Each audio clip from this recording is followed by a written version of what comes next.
Welcome to today's virtual MOU signing between the New York State Bar Association and the Rome Bar Association, followed by a webinar on the reform of the Italian civil justice system. Has Italy joined the global competition for justice? Today's program and ceremony will run from 10:30 a.m. to 12:30 p.m. Eastern Standard Time, and participants are welcome to pose questions using the Q&A box in the Zoom portal. And at this time, it is my pleasure to introduce Rodrigo Ciade, the Italian and Rome chapter chair of the international section. Excuse me. Mr. Ciade is a dual qualified New York and Italian attorney practicing in international arbitration and litigation with a focus on construction and commercial disputes in the Middle East. His experience covers also the energy sector, in particular price reviews in long-term natural gas and LNG agreements. Having recently undertaken a segment with an oil supermajor, he has represented parties in arbitrations under the ICC, LCIA, ICSID, SCC, and the UNITALIA rules. And Rodrigo, it's my pleasure to hand the virtual microphone over to you. Many thanks, Ernesto. Thanks for your kind presentation. Dear members of the Rome Bar, dear members of the New York Bar, dear colleagues, dear friends, good morning, good afternoon, or good evening, wherever you are. Thank you for joining us today. Today's event is truly historical, and one is worth today's celebration. I could not imagine better occasion for the Rome branch of the New York State Bar Association, with the first, I hope, of many other exchanges with the Rome Bar. I could also not imagine better company than that of today's stellar practitioners, academics, and bar representatives, whom I thank again for accepting to be with us. Today we gather, albeit virtually, in Rome. As American friends certainly know, here in Rome we like to trace our ancestry and our traditions to the ancient Rome. The greatest legacy that the Roman Empire has left us, no doubt, is that of the science of law. Aside from the rules of jus civile, whose wisdom and fairness survive to this day, in the civil code of the many nations, Rome was also the place of birth of jus gentium, or the law of mankind, a general system of rules governing relations between free men without reference to their nationality, their race, or their social status. By the end of the First Punic War, as Rome developed international trade routes and experienced considerable influx of foreign merchants, the Roman Republic created a new office in its administration, the Praetor Peregrinus, with this mandate covering all litigation involving foreigners. So the Praetor Peregrinus was an adjudicator, not necessarily a lawyer by profession, set up to decide upon dispute issues between Roman citizens and foreigners. That was, ladies and gentlemen, the birth of international arbitration. Today we gather to celebrate the friendship between American and Italian lawyers. In times of crisis of the international public order, we must not neglect our responsibility as members of a noble and ancient profession. And most importantly, we must not neglect our common values that are the foundation of democracy, defending freedom, championing opportunity, upholding universal rights, respecting the rule of law, and treating every person with dignity. We gather also to discuss the reform of Italian's civil justice system, a much-awaited reform that signals Italy's renewed interest in being seen as a jurisdiction friendly to international investors. A fair and efficient civil justice system and an independent judiciary have been the cornerstones of the rule of law since Roman times. The reform contains important innovations to the law of international arbitration that finally align the jurisdiction with international standards. We will hear today from some of the most respected experts in Italy and abroad about these innovations. But we'll first hear from the real protagonists of today's ceremony in representation of Rome and New York State Bar Associations. We will then first hear from Mr. Antonino Galletti, the president of Rome Bar. Antonino is a lawyer licensed to practice before the Italian Supreme Court and has been serving as the president of the Rome Bar since January 2019. He's also a member of the General Council of the Rome Chamber of Commerce and a professor of public law at the University Mercatorum of Rome. President Galletti, the floor is yours. Allora, buonasera a tutti. Adesso parlerò prima in italiano e poi cercherò di fare un saluto anche in inglese. Siamo connessi qui dal Consiglio dell'Ordine degli Avvocati di Roma per presentare a tutti i partecipanti dell'evento la firma la sottoscrizione del protocollo d'intesa tra la New York State Bar Association e l'Ordine degli Avvocati di Roma. Sono grato ovviamente a tutti per l'attenzione, per l'organizzazione dell'evento, in particolare agli amici che oggi faranno da relatori. Siamo tutti desiderosi di promuovere gli scambi tra gli avvocati dei due paesi e lo scambio di informazioni e materiali giuridici. Quindi davvero saluto tutti e poi lascio la parola agli illustri relatori. Good evening to all. We are connected by the Council of the Roman Bar Association to present the signing of the Memorandum of Understanding between the New York Bar Association and the Roma Bar Association. I am grateful to anyone for their attention and their organization of the event. Eager to promote exchange between the lawyers of the two countries and exchange of information and legal materials. I leave the floor to the distinguished speakers. Thank you. Many thanks, President Galletti. We'll now give the floor to Mr. Andrew Brown, the president of the New York State Bar Association. A graduate of the University of Michigan Law School, Andrew is a founder, has been the managing partner of the law firm Brown Hutchinson in Rochester since 1994. As a member of NISBA for 36 years, he became the president in June 2021. Mr. Brown, the floor is yours. Thank you, Rodrigo. It's a pleasure to be with you all. From where I am in the world right now, I will say good morning. I am the president of the New York State Bar Association. We are the oldest and largest voluntary bar association in the entire United States.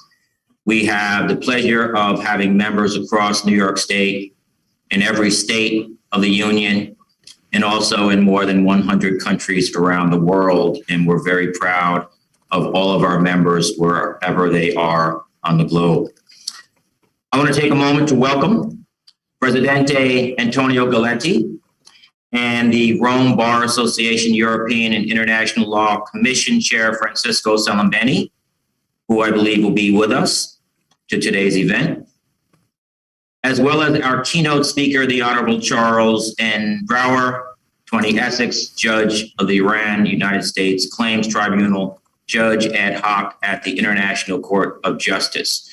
It is a true honor and a delight to be in the company of all of you.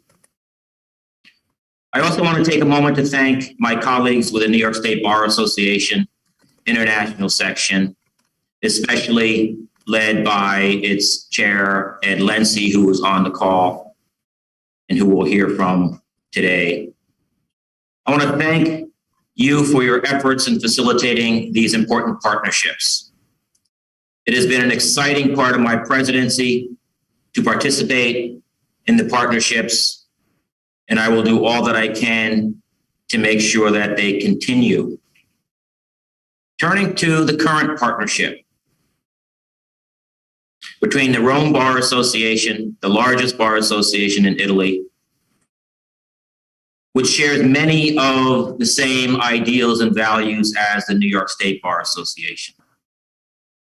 There was a long-standing mutual respect between the members of the Rome Bar Association and members of the legal profession here in New York State.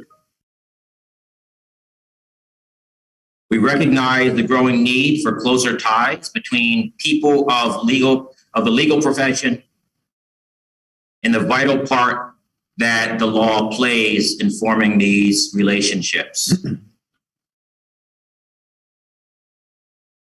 We recognize that there is great potential in each other's organizations to work together to achieve common goals. We have a mutual respect and appreciation for each other. We all have groups devoted to international law. We all pride ourselves on offering high-value services and solutions to our members.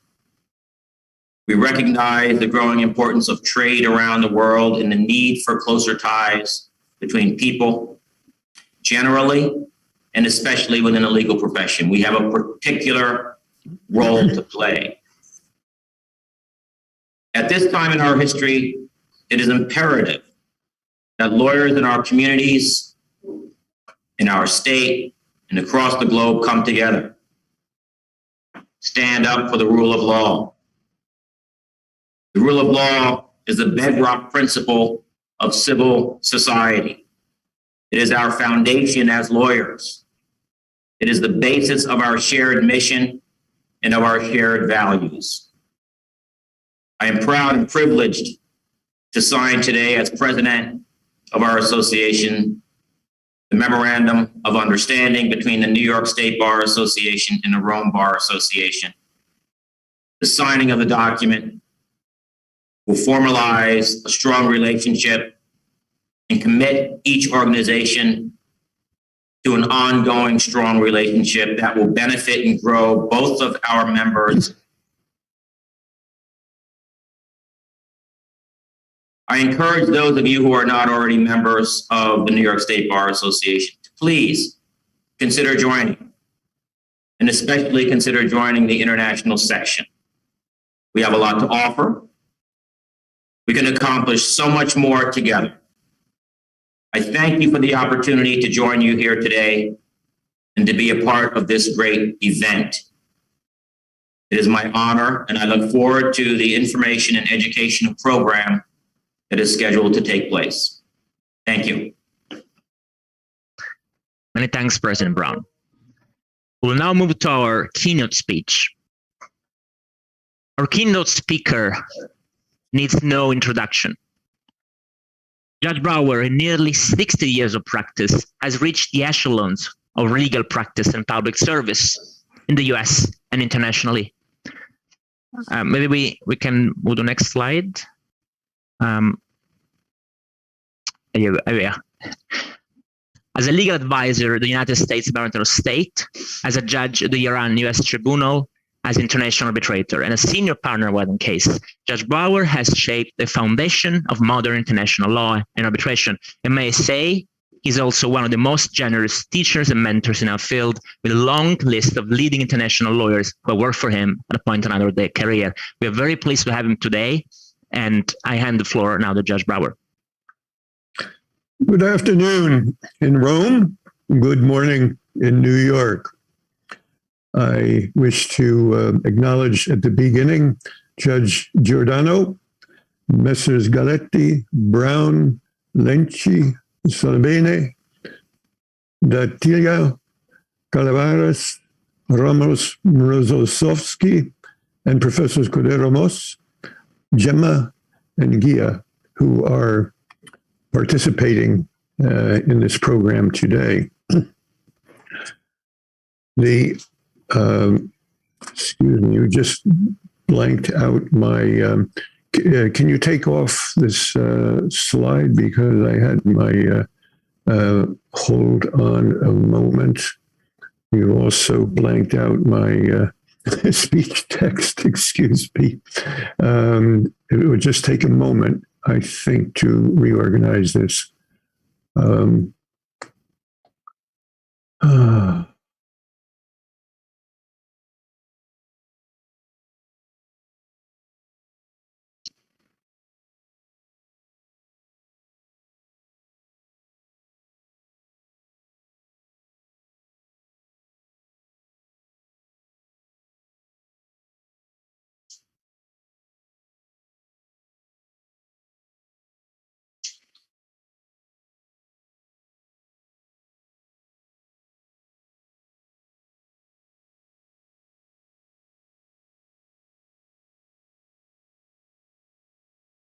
Now, am I back on? Yes. Thank you very much.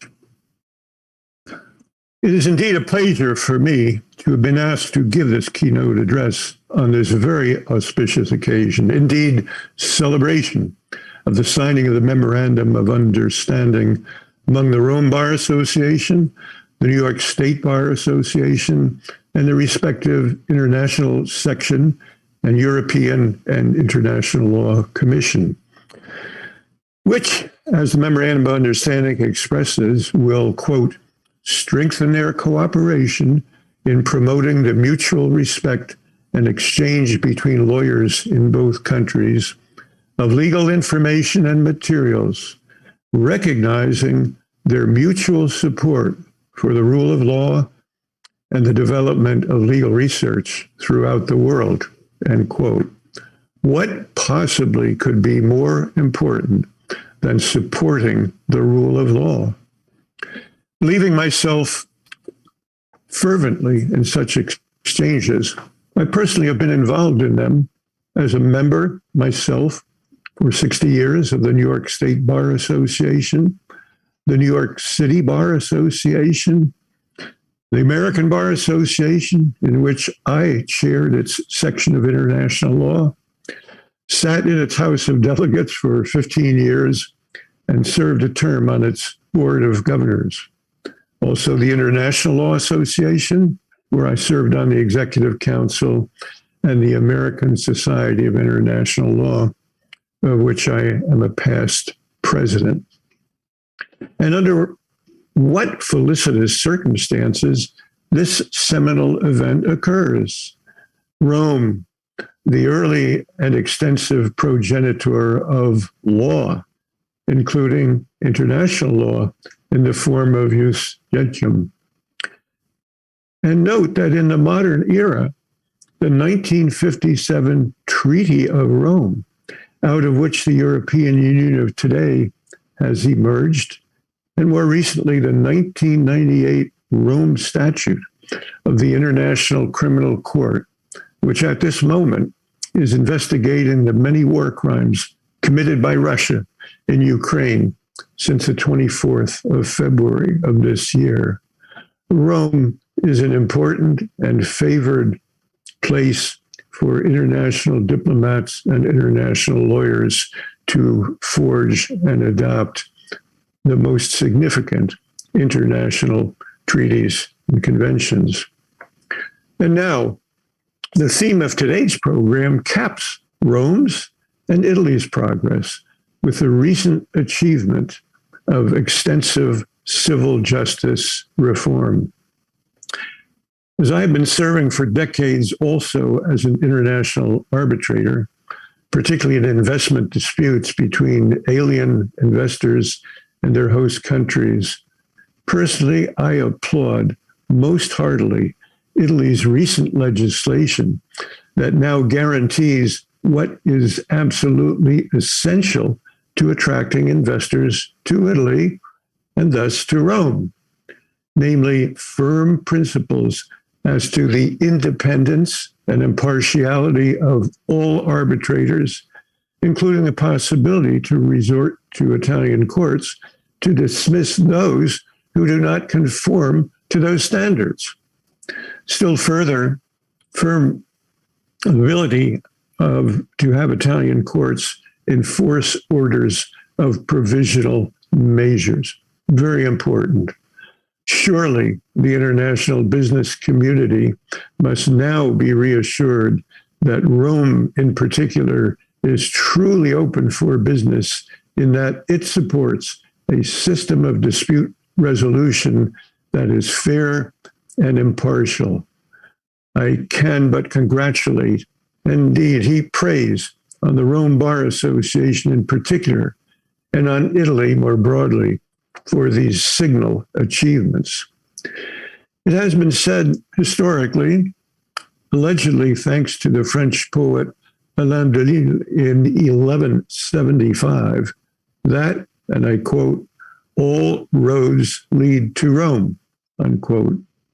With these recent legislative steps, the Rome Bar Association legitimately may hope that more and more enlightened foreign investors may trod the roads to Rome to invest.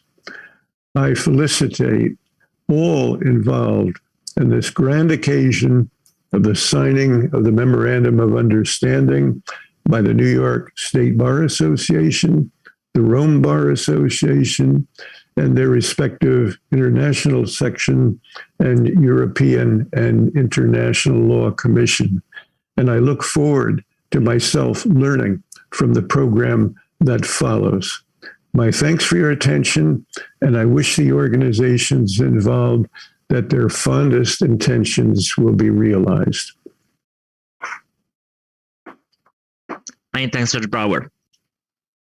We'll now move to the heart of this program. We will move to the actual signing of the Memorandum of Understanding.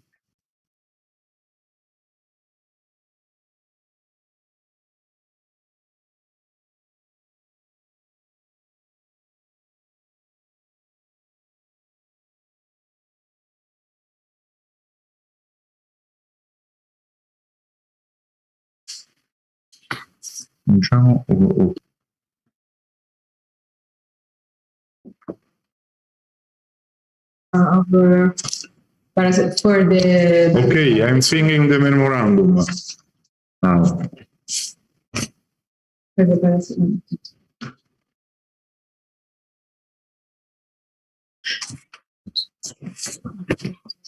Okay.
And President Brown. Okay, thank you. Good evening. It's all done. Okay. So the memorandum has been signed. Yes. Indeed. Thank you. Fantastic. So we can now move to the post-agreement address.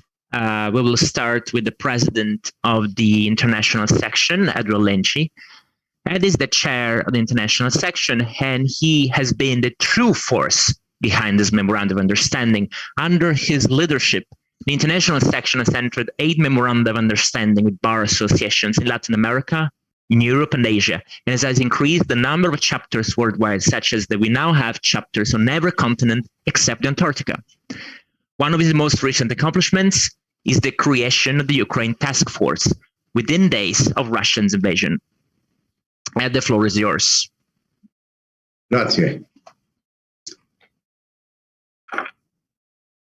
Cari colleghi dell'Ordine degli Avvocati di Roma, buongiorno. Buongiorno anche ai miei cugini a Senigallia ed a Fano e a tutti I colleghi ed amici che sono in ascolto.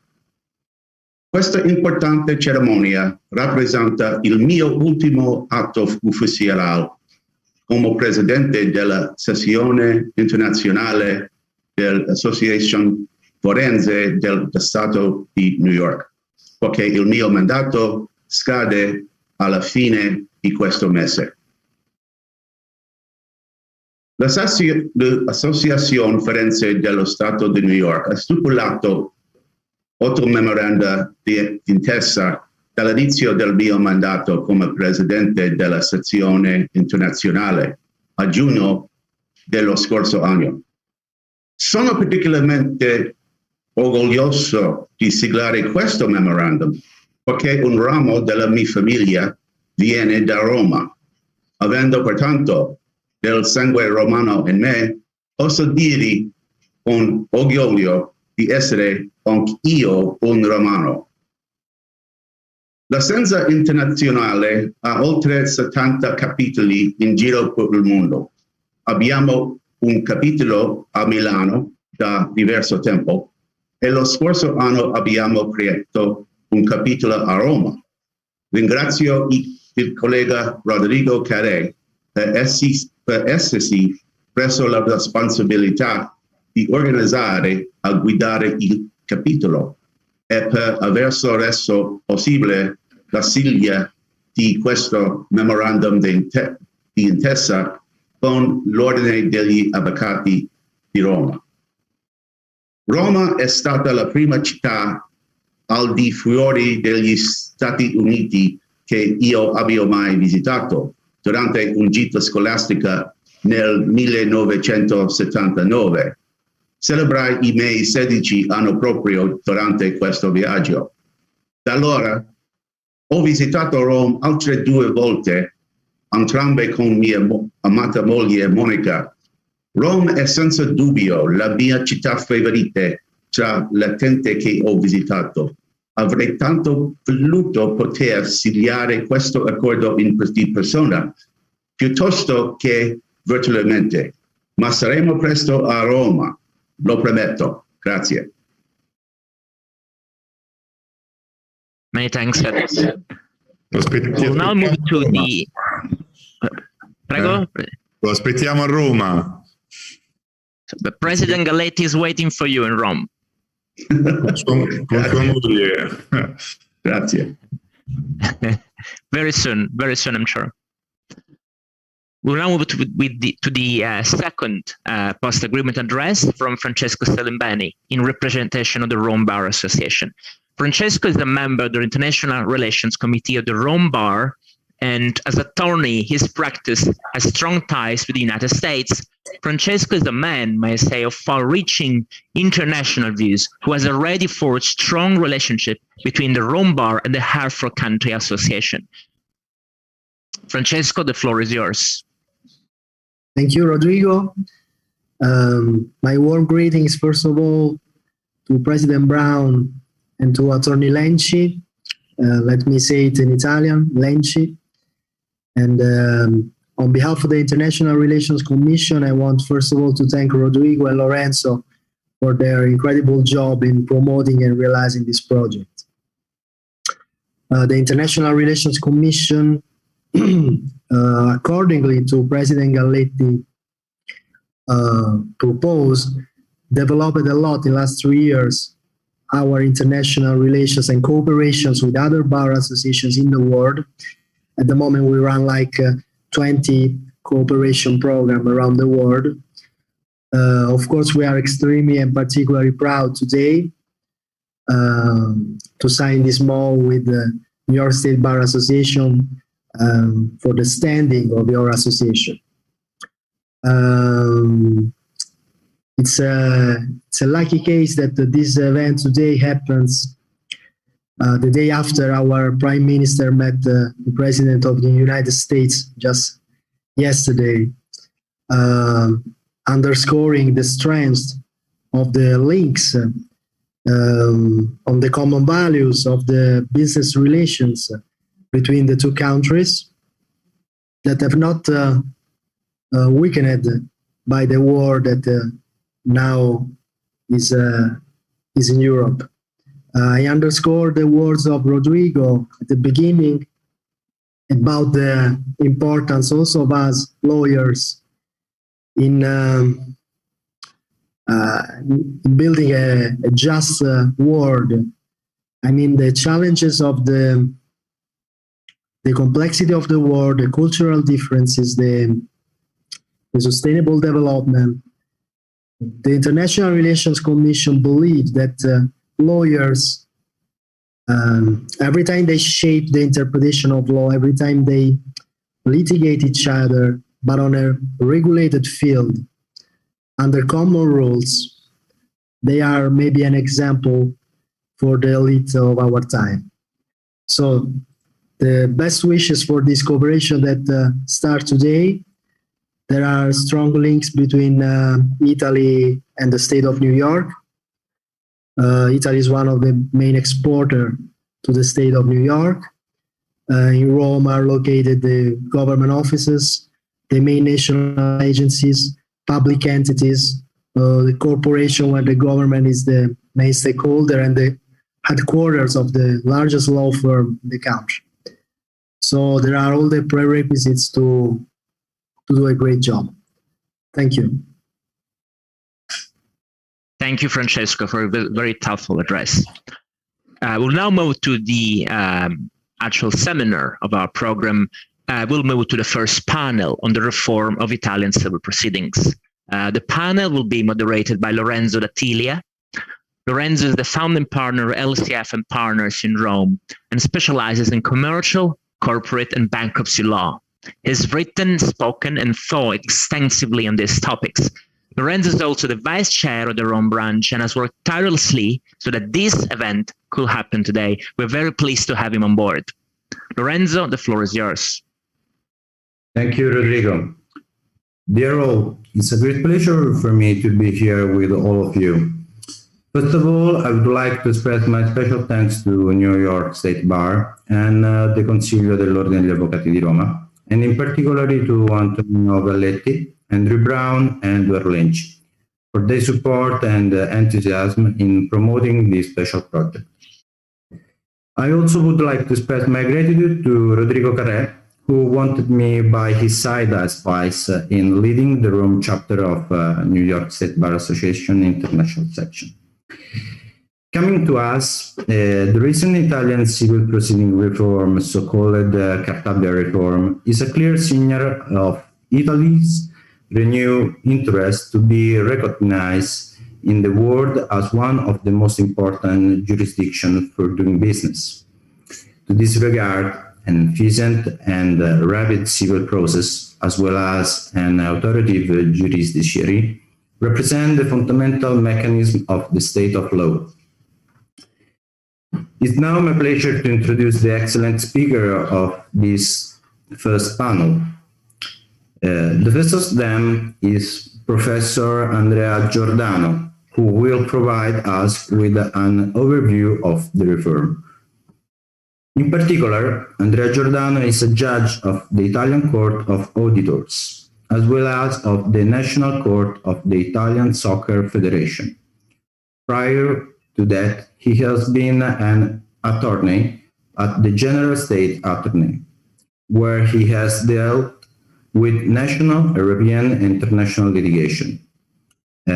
Among the numerous professional and academic assignments, let me mention that Giordano is Professor of Economic of European Union Integration at La Sapienza University, and also Professor at the School of Guardia di Finanza, that is the Italian tax police. He has also been a partner and consultant of Minister of Transport, Environment, and Education. Welcome, Andrea Giordano. Thanks. Thank you very much. Thank you all for such an important day of I would say, joint venture between the Rome Bar and the New York State Bar.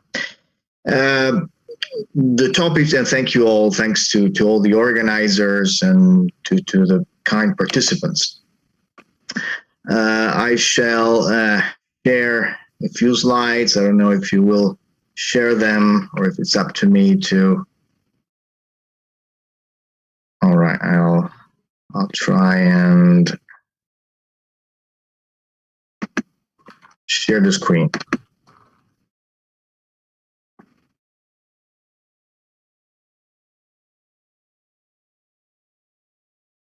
Do you know, maybe Mr. Carré, do you know if it's possible to, or Lorenzo? It is possible to share the screen. It is a green button on the bottom of your... Yeah, but I'm not...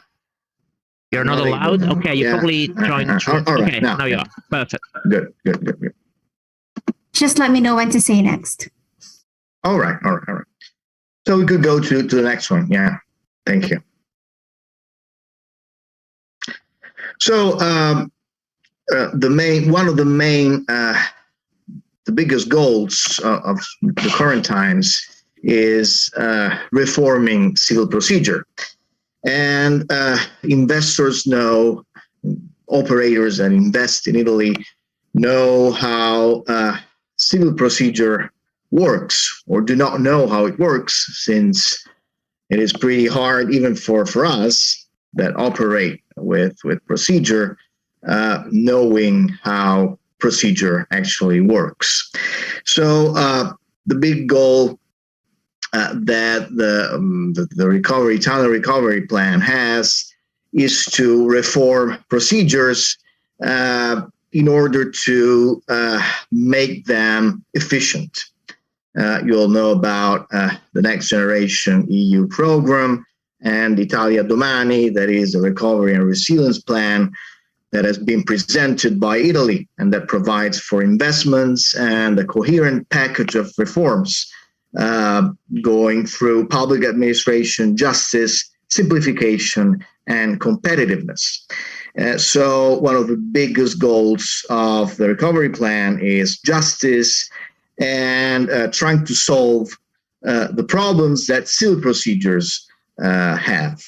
So law number 206 of 2021 has delegated the government to make one or more legislative decrees providing for the formal and substantive reorganization of civil trials. You all know, of course, what a legge delega is. So as right now, we do not have a reform that is operational, but we will have it when the government will actually make the legislative decrees that are meant to make operational the general principles given by the legge delega.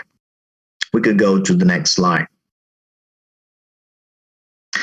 So the big goal of the reform is to do it fast, to hurry up in procedures. Timing is one of the biggest problems that civil procedure has. And in order to do it fast, first of all, we are working outside the courts.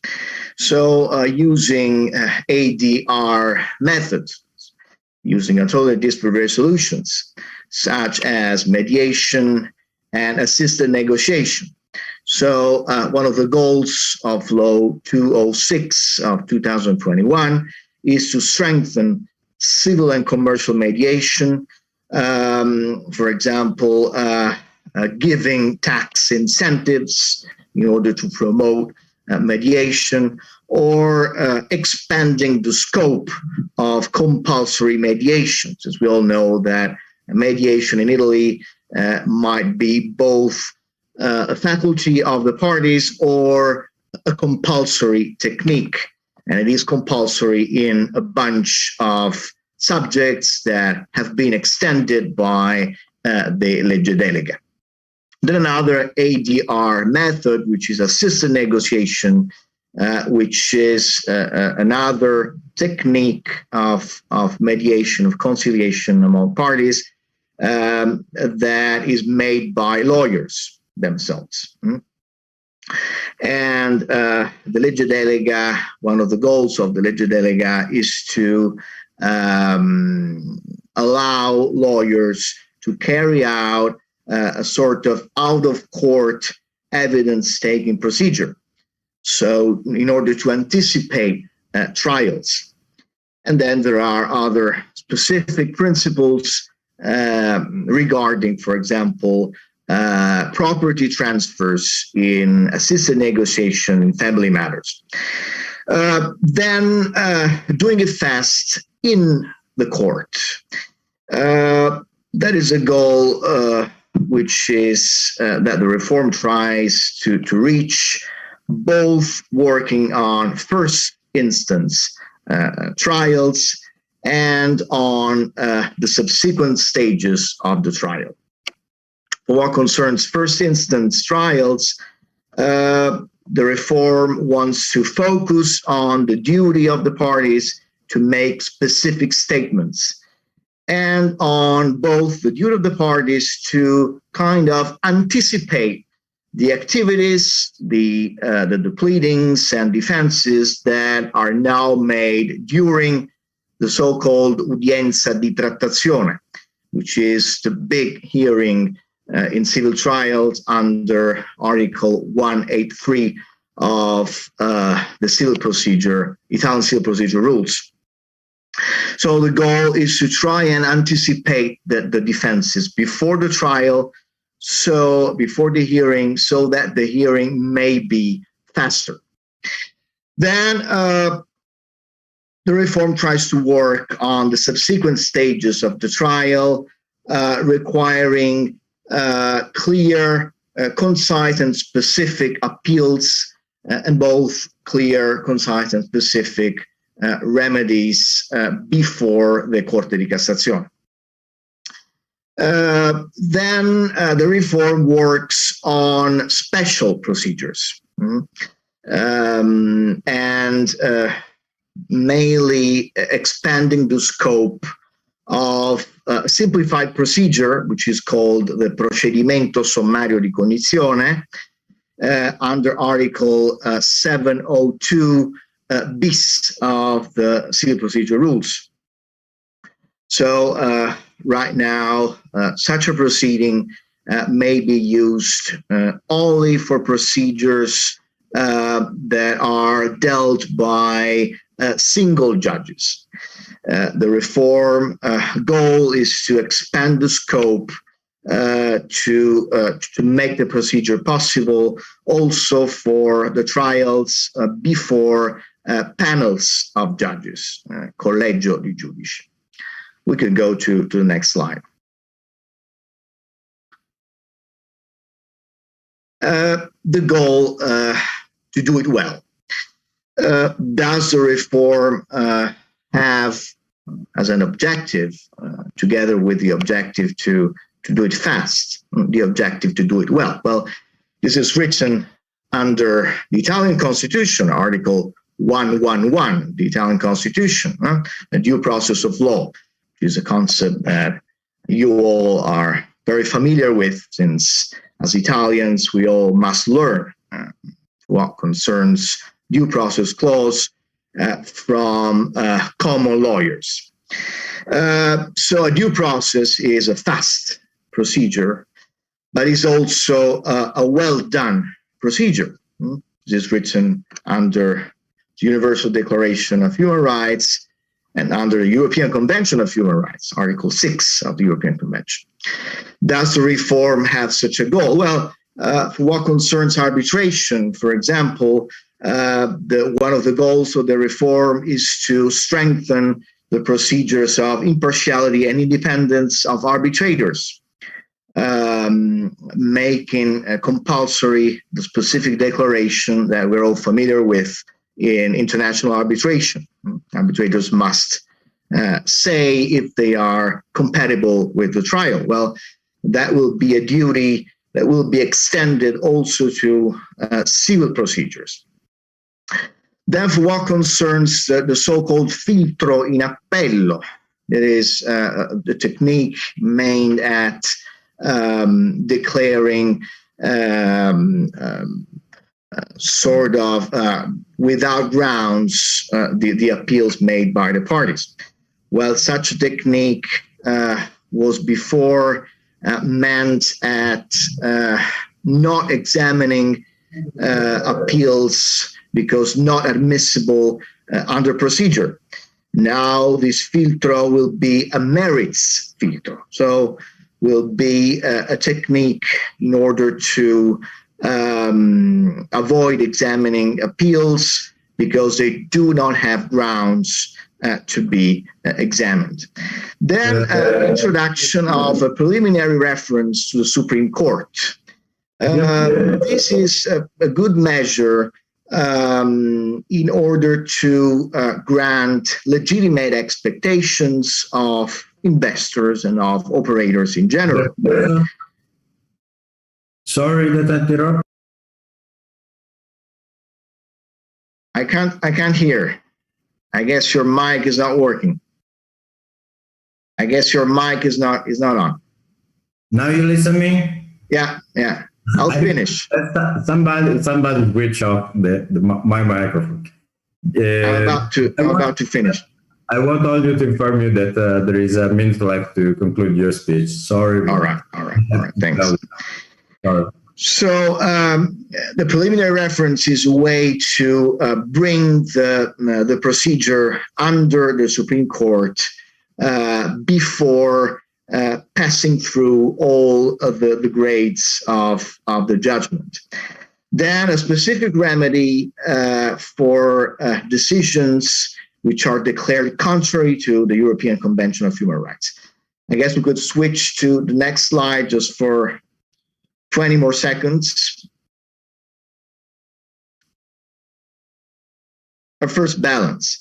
So the reform both invests, we could say, outside the trial with IDR techniques and on the trials. It mainly invests on the demand side of justice, seeing justice as a market. So sort of putting burdens on the parties, both for what concerns the first level of the trial and the subsequent level of the trials. We should ask ourselves whether it's a good reform, whether a good reform is good if it does not invest in an adequate manner on the supply side of the market of justice. The reform introduces sort of an office of the process, ufficio del processo, which is sort of a specific office that judges can use to accelerate trials.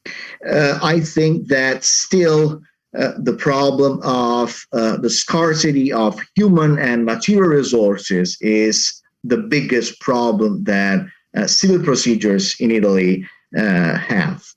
So we still have to invest on judges.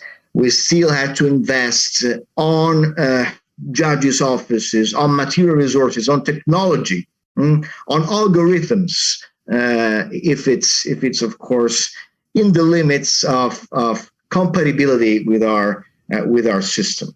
Of course, a due process mainly depends on good resources. So it depends on the supply side of the market more than on the demand side of the market. And it depends on all of us, on the judges, on the lawyers here together, on dialogue, on the goodwill of both of judges and of the lawyers. As Judge Borsellino said one day, we can all do something in order to make justice better.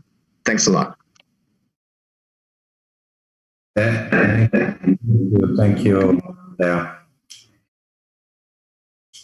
Okay. Well, now is the turn of Professor Andrea Gemma, who will talk about the RIFORMA, which particularly focus on the first instance of litigation proceeding.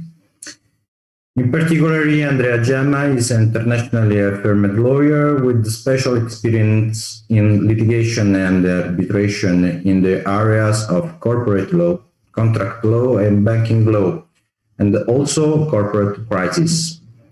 Among the numerous professional and academic assignments, let me mention that Gemma is professor of private law at School of Law of Roma III University and member of the Strategic Board of American University of Rome.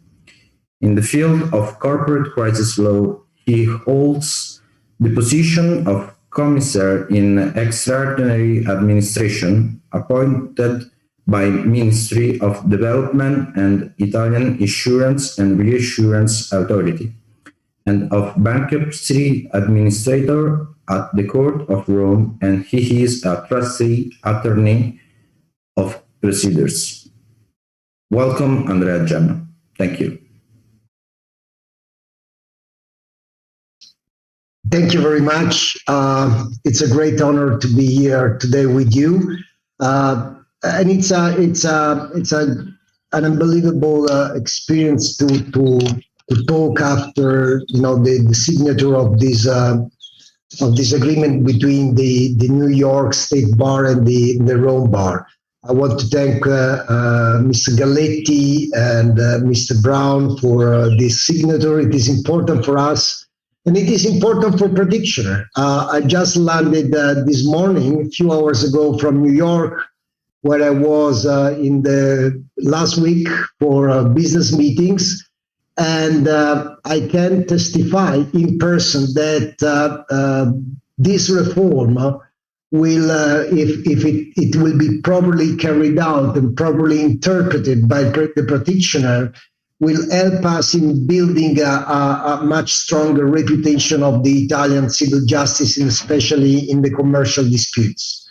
When I talk to my fellow colleagues in New York, and I've been meeting different lawyers from major international law firms or from large organizations in New York, the main issue that always comes to the mind of a practitioner in law in New York State, where the courts are open and it's easy to obtain in few hours a measure from a judge, or it's easy to understand how a proceeding will take place, in what time, and how long it will last. The main issue that is raised to me, the main question is how long is this trial stay in courts, and when my client will have a decision. And this is the fundamental point of weakness of the Italian justice.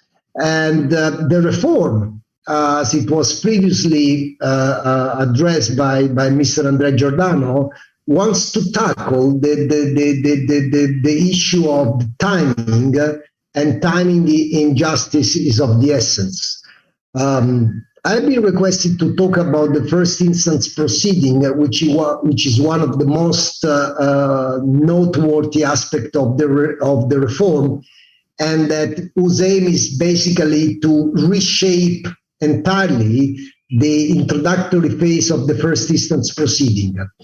As it is the civil procedure right now, the parties normally will draft the first pleading, will exchange the first defense, then will sit and go into a hearing where the judge will basically ask them to precise their request to the judge to set forth for the evidence and to file the necessary instances for the evidence.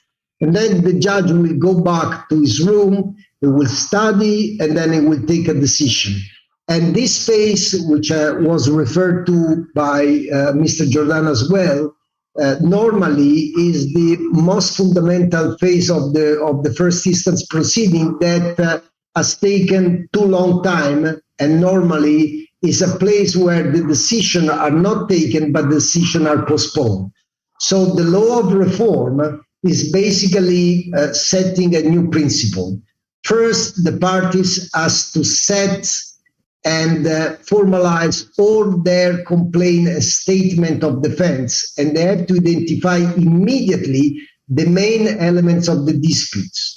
Then they have to determine, together with the judge and in accordance to the procedure, the matter to be decided, what is called the thema decidendum, and also the matter of the proof, so the thema probandum. And this has to be done at an early stage before the hearing takes place.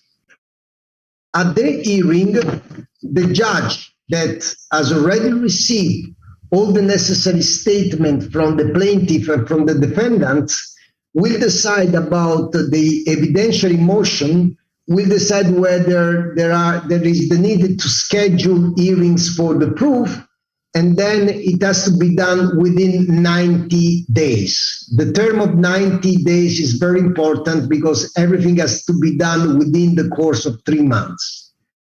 After the evidence phase, the judge will set the final hearing that has to be done within 30 to 60 days, depending on the composition of the presiding panel. And after the final hearing, where the lawyers will discuss the merit of the case and the merit of the proof, will take a decision. in my experience, I took part to at least 3 to 4 commission of law reform. And I remember the previous 2 law reform about the civil procedural rules. I remember one in 1999, 1996, the reform that had been adopted to change also the procedure before the Court of Cassation. And at the end of the day, what I can tell is that the past reform did not realize the purported outcome, because there was a lack of investment from the state in what Mr. Giordano was referring before as material support, financial support, human support to the office of the judge. And this is a core part of this new reform, that is giving money, is investing money to make the machine work from the administrative point of view. So, and this is the core part of the reform, because no matter how the procedural rules can be changed, if the judge is not put in a condition to act in an expeditious way and to take the necessary decision within the time frame that is due under the law, any reform will fail. So I feel confident about this part of the reform that sets the necessary financial means and the necessary human resources to support the office of the judge. And that will be the only method to enable the judge to take the decision within the envisaged time frame that is set forth for the first instance proceeding.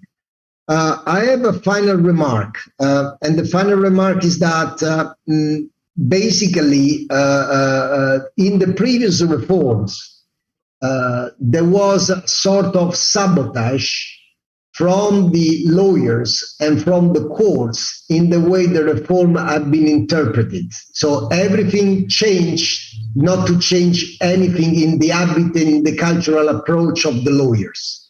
So now the reform is essential to be followed by a change in the culture of the lawyers. The lawyers have to understand that in order to cooperate with the judge, it is requested to say everything in one single act at the same time, and being able to be concise and go straight to the point. Tampendet rendet, like the Latin used to say, is not any longer the method to resolve the disputes before the court, and it's not a method that will put the Italian civil procedure and the Italian courts in the right direction for the business and in the right direction for the investment. Thank you very much.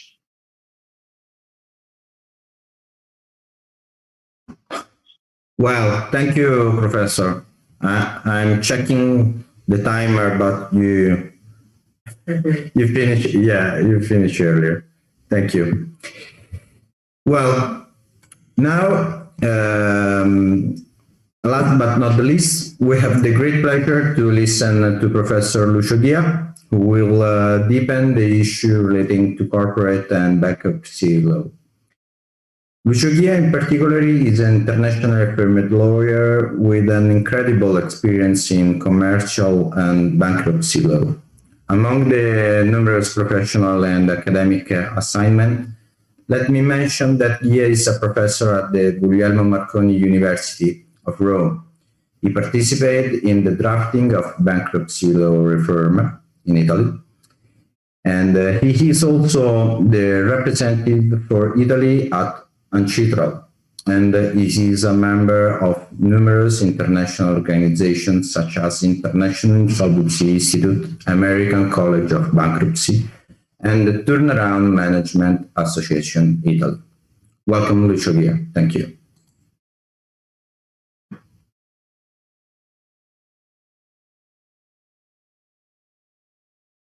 Thank you. Many thanks and congratulations for that very interesting, beautiful, amazing initiative between the Ordine Avvocati di Roma and the Bar of New York. just yesterday morning, I fly back to Roma from New York, and the relationship with colleagues, lawyers in New York are very frequent. About the new idea, plan of the codex of as reformed in Italian civil proceedings, and about the new crisis and insolvency code, I have to underline that that result is very important because the possibility to change in a very significant approach the Italian legislation, the previous legislation in 1942, 42, have a pillar in the view of a different conception of the crisis of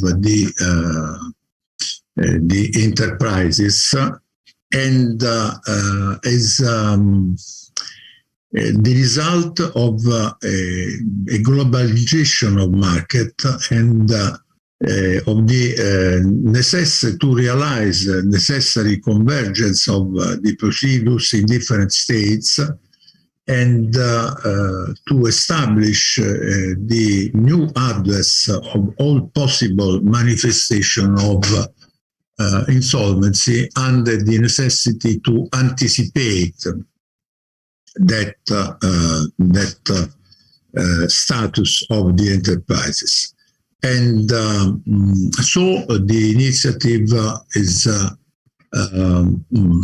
have been made concrete through a preventive instrument, and also a new control of the structure of the companies, and introducing a very important focus about the necessity to offer a second chance, a new fresh start.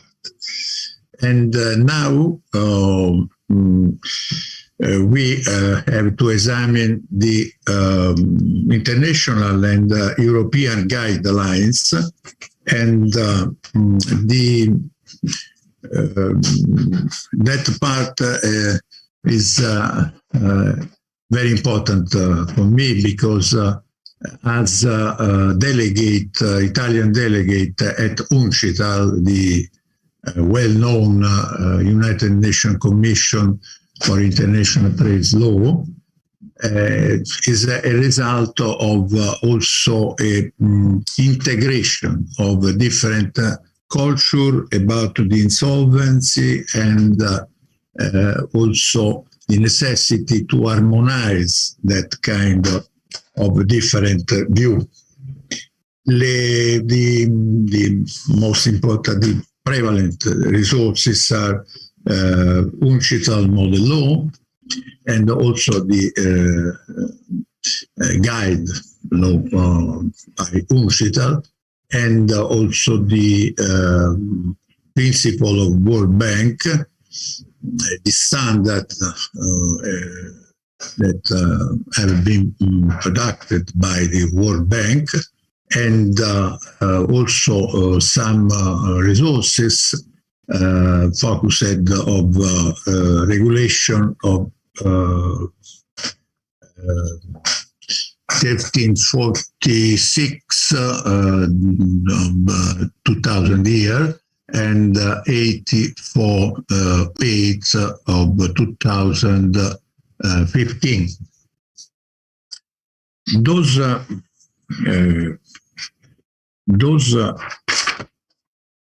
regulations are realized in our law to promote the development and the growth of the national economy and the participation in international trade.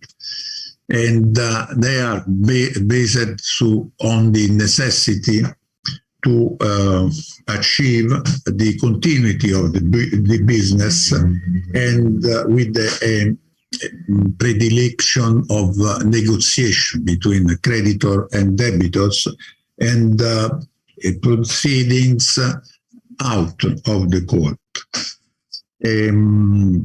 Protection of the asset for the maximizing the value and legal framework to help it to get out of the crisis and to achieve a possibility to coming back to be a protagonist in the market with the experience already done. The new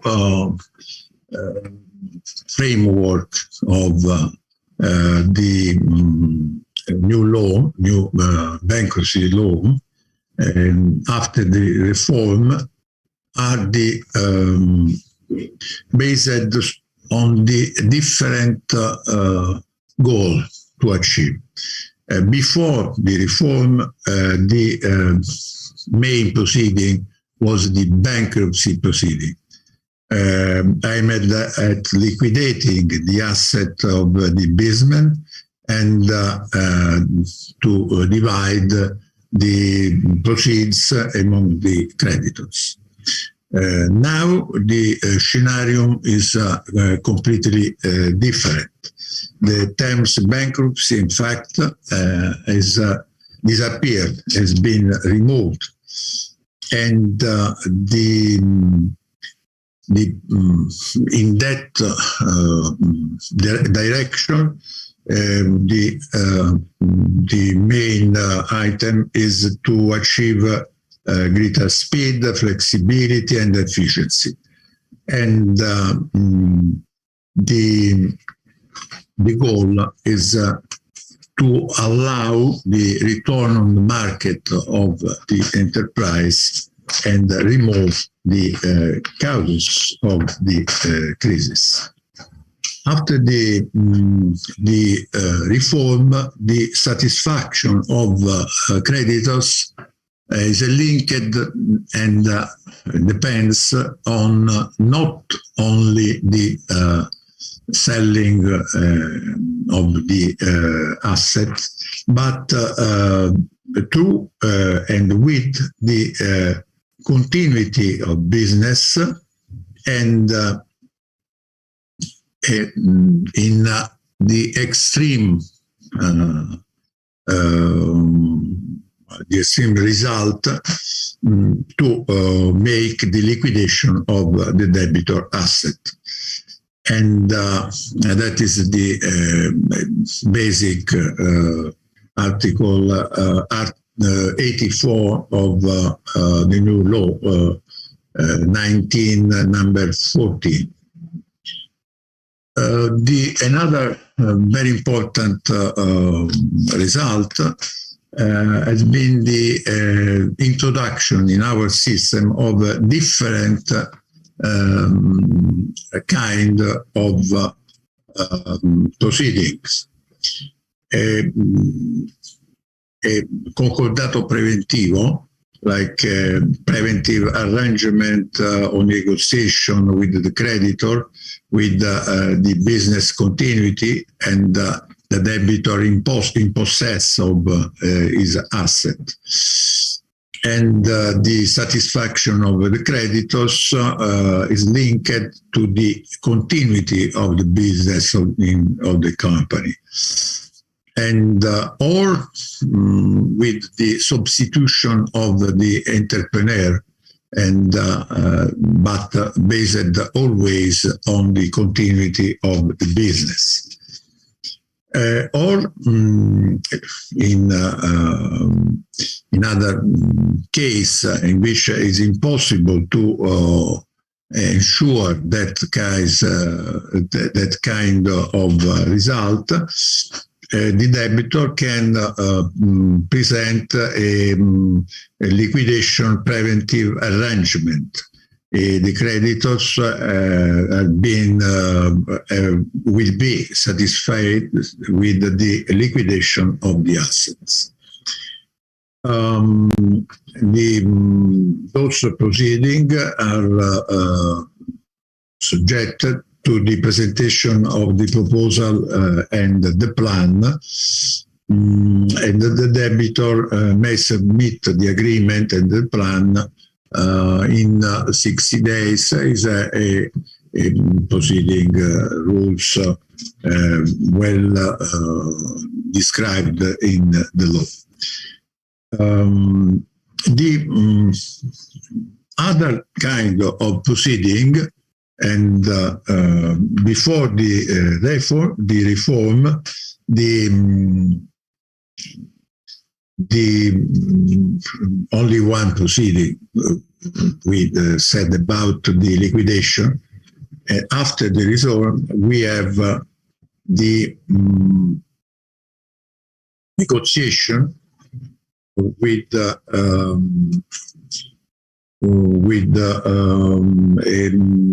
agreement negotiation between the bankruptcy law regulated. Article 60 of law 2019 number 14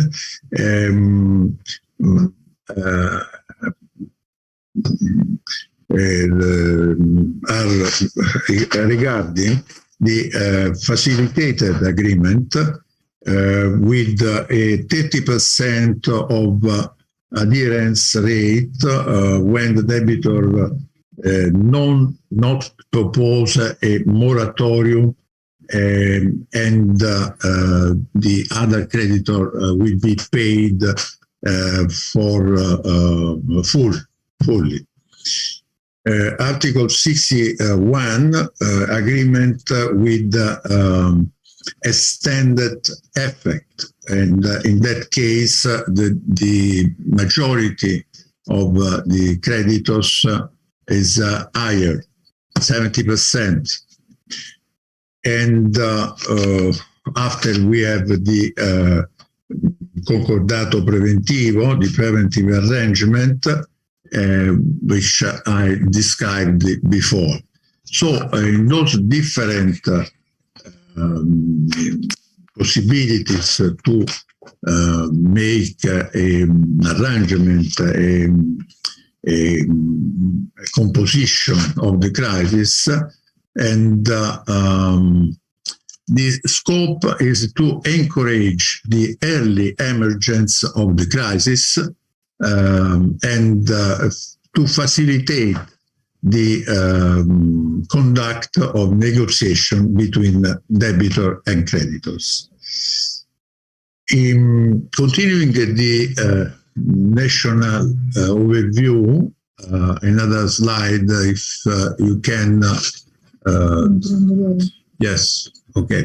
Is slide 9. Please, slide 9.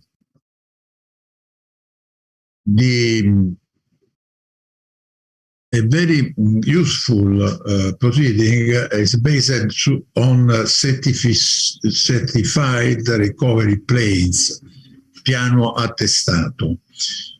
That is a new proceeding introduced by the court, and the plan is based on the initiative of the debitor, the business in crisis, but is defined as a certificate.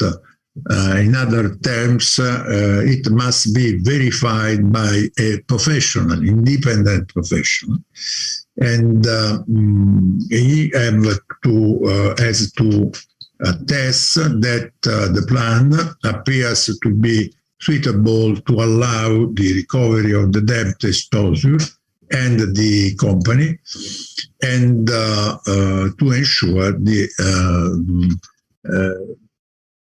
restart the overcoming of the financial situation. Slide 10, okay. Another very important point is based on the visibility in terms of publicity of the case. Slide 11, please. And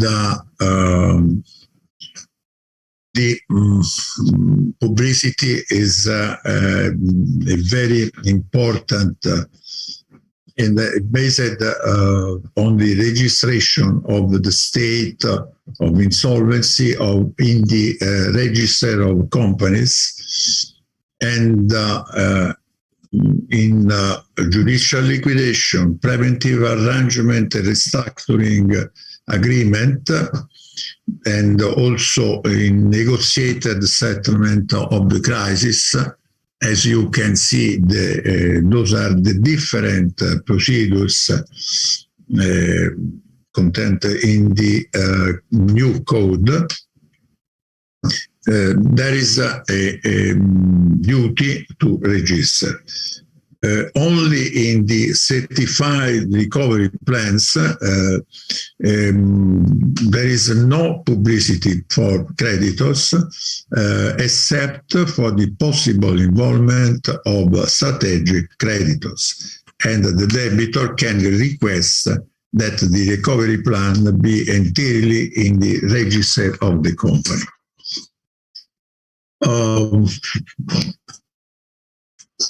To conclude, we have in descending order negotiated settlement of the crisis,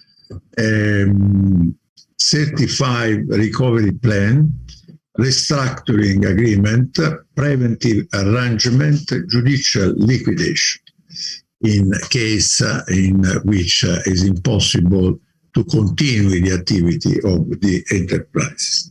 That plurality of instruments is very important, because out of the court it will be easier to accelerate the procedural times and to achieve the result that each investor would clarify before to make the investment. The question, I think, in all longitude are the same. If the business go bad, how time I will attend to receive the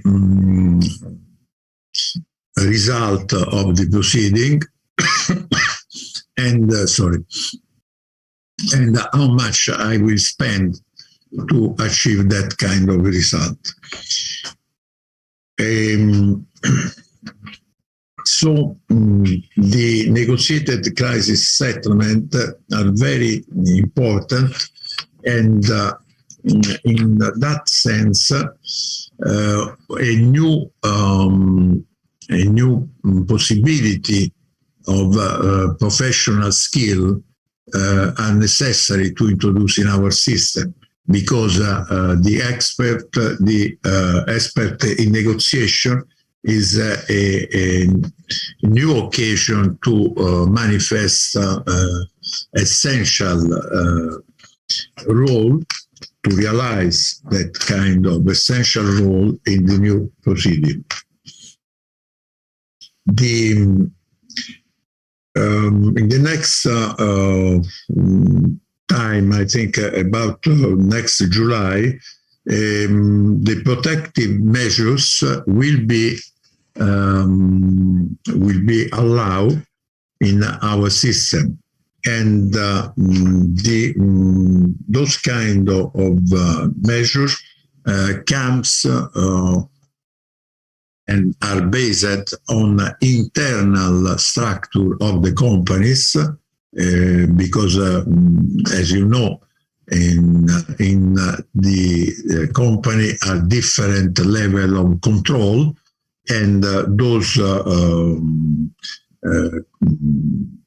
special control organization, revisori dei conti oppure collegio sindacale, will have the duty to promote some initiative internal of the company to avoid the going on the situation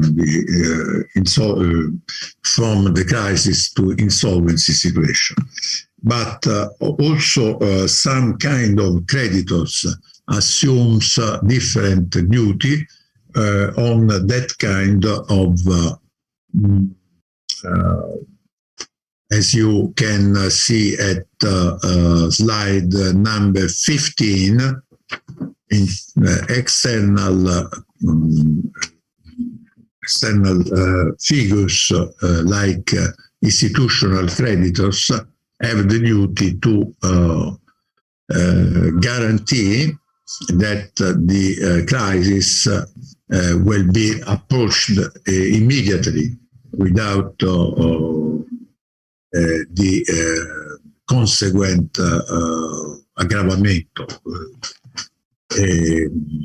So I think in few minutes I gave an idea about the content, important new items ensured by the new codex on the insolvency, and the new possibility to make attractive and more homogeneous, more approachable the Italian law in insolvency law, and to achieve a better result and in shorter time. Thank you for your kind attention.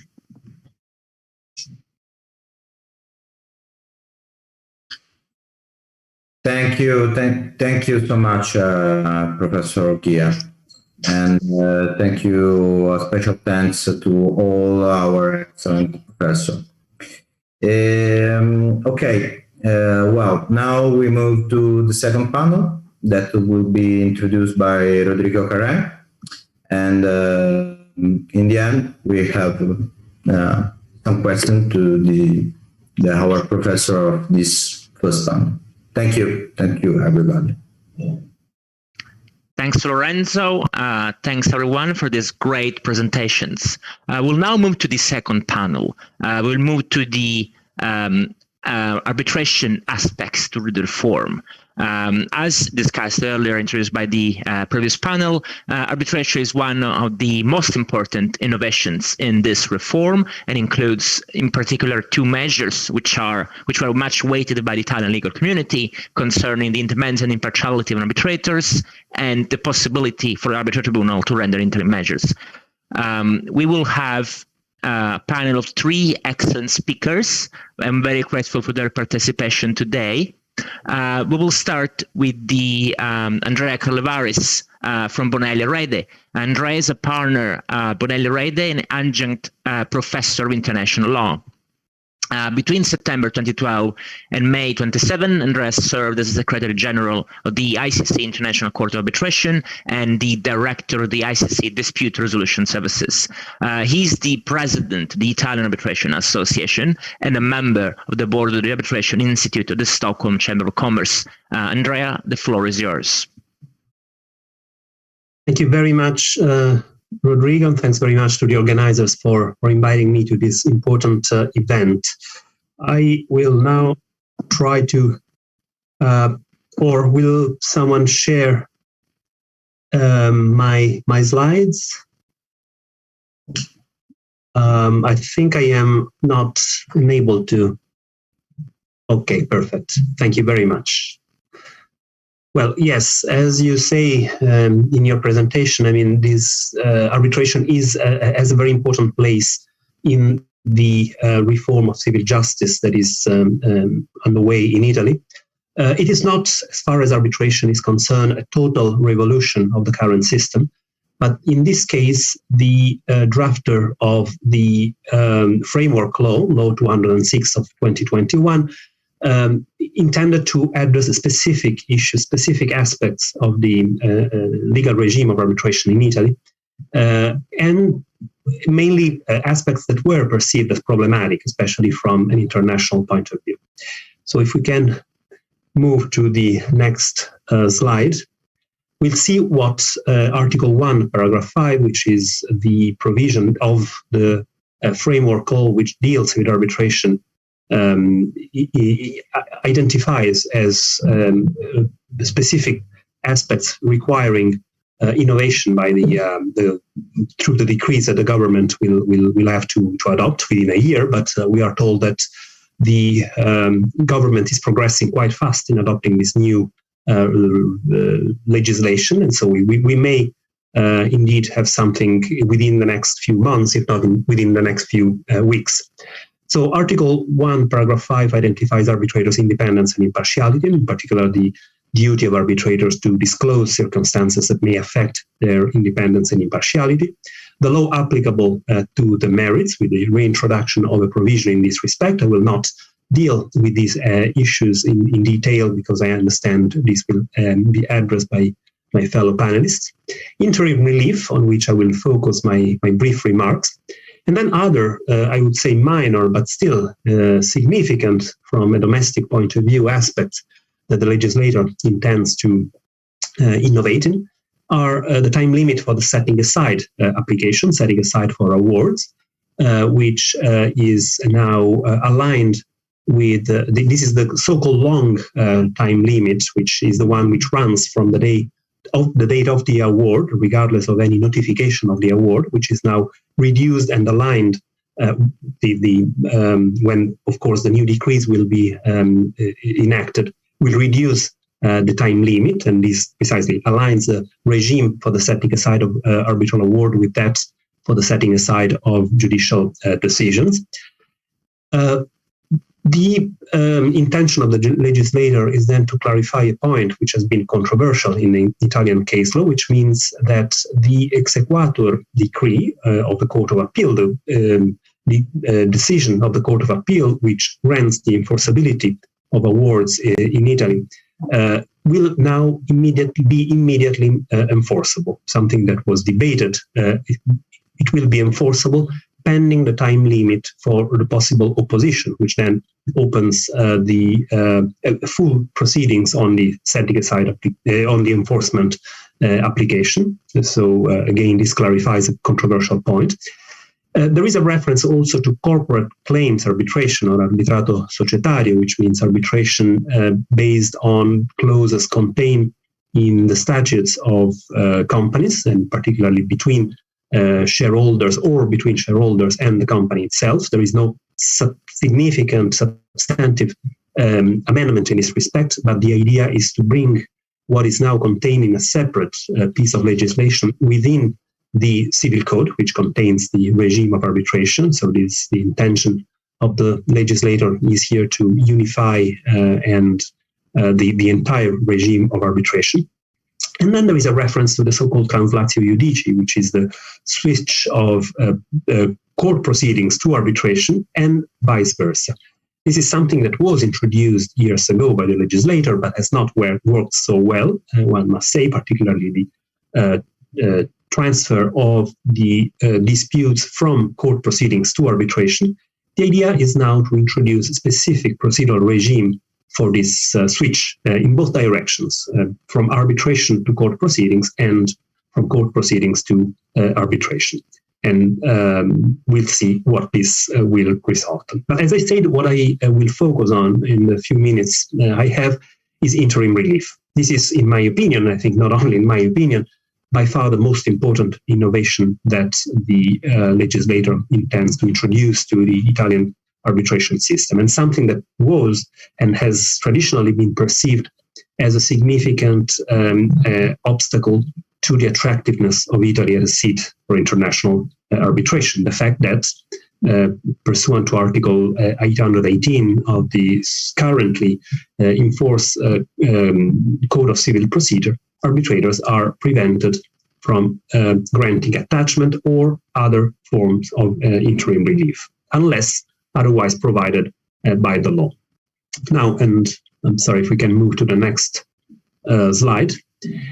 Finally, and this is what the letter C of paragraph 15 of Article 1 of the Framework Law provides, the number of interventions concerning the power to grant interim relief in arbitration proceedings, or when the disputes is covered by an arbitration agreement. So there are, and we can move to the next slides, there are, I would say, two main aspects on which the legislator intends to intervene. One is the arbitrator's power to grant interim relief. As I said, so far, arbitrators are precluded from granting interim relief. And then, as we'll say in a moment, the legislator also intends to intervene on the court's power to grant interim relief. As far as the arbitrator's powers are concerned, there is the introduction, I would say, is something I described as an historical development for Italian law on arbitration, the introduction of the power of arbitrators to grant interim relief. However, with certain limitations, with certain qualifications. First, the specific agreement of the parties is required for the arbitrators to be empowered to grant conservatory and provisional measures.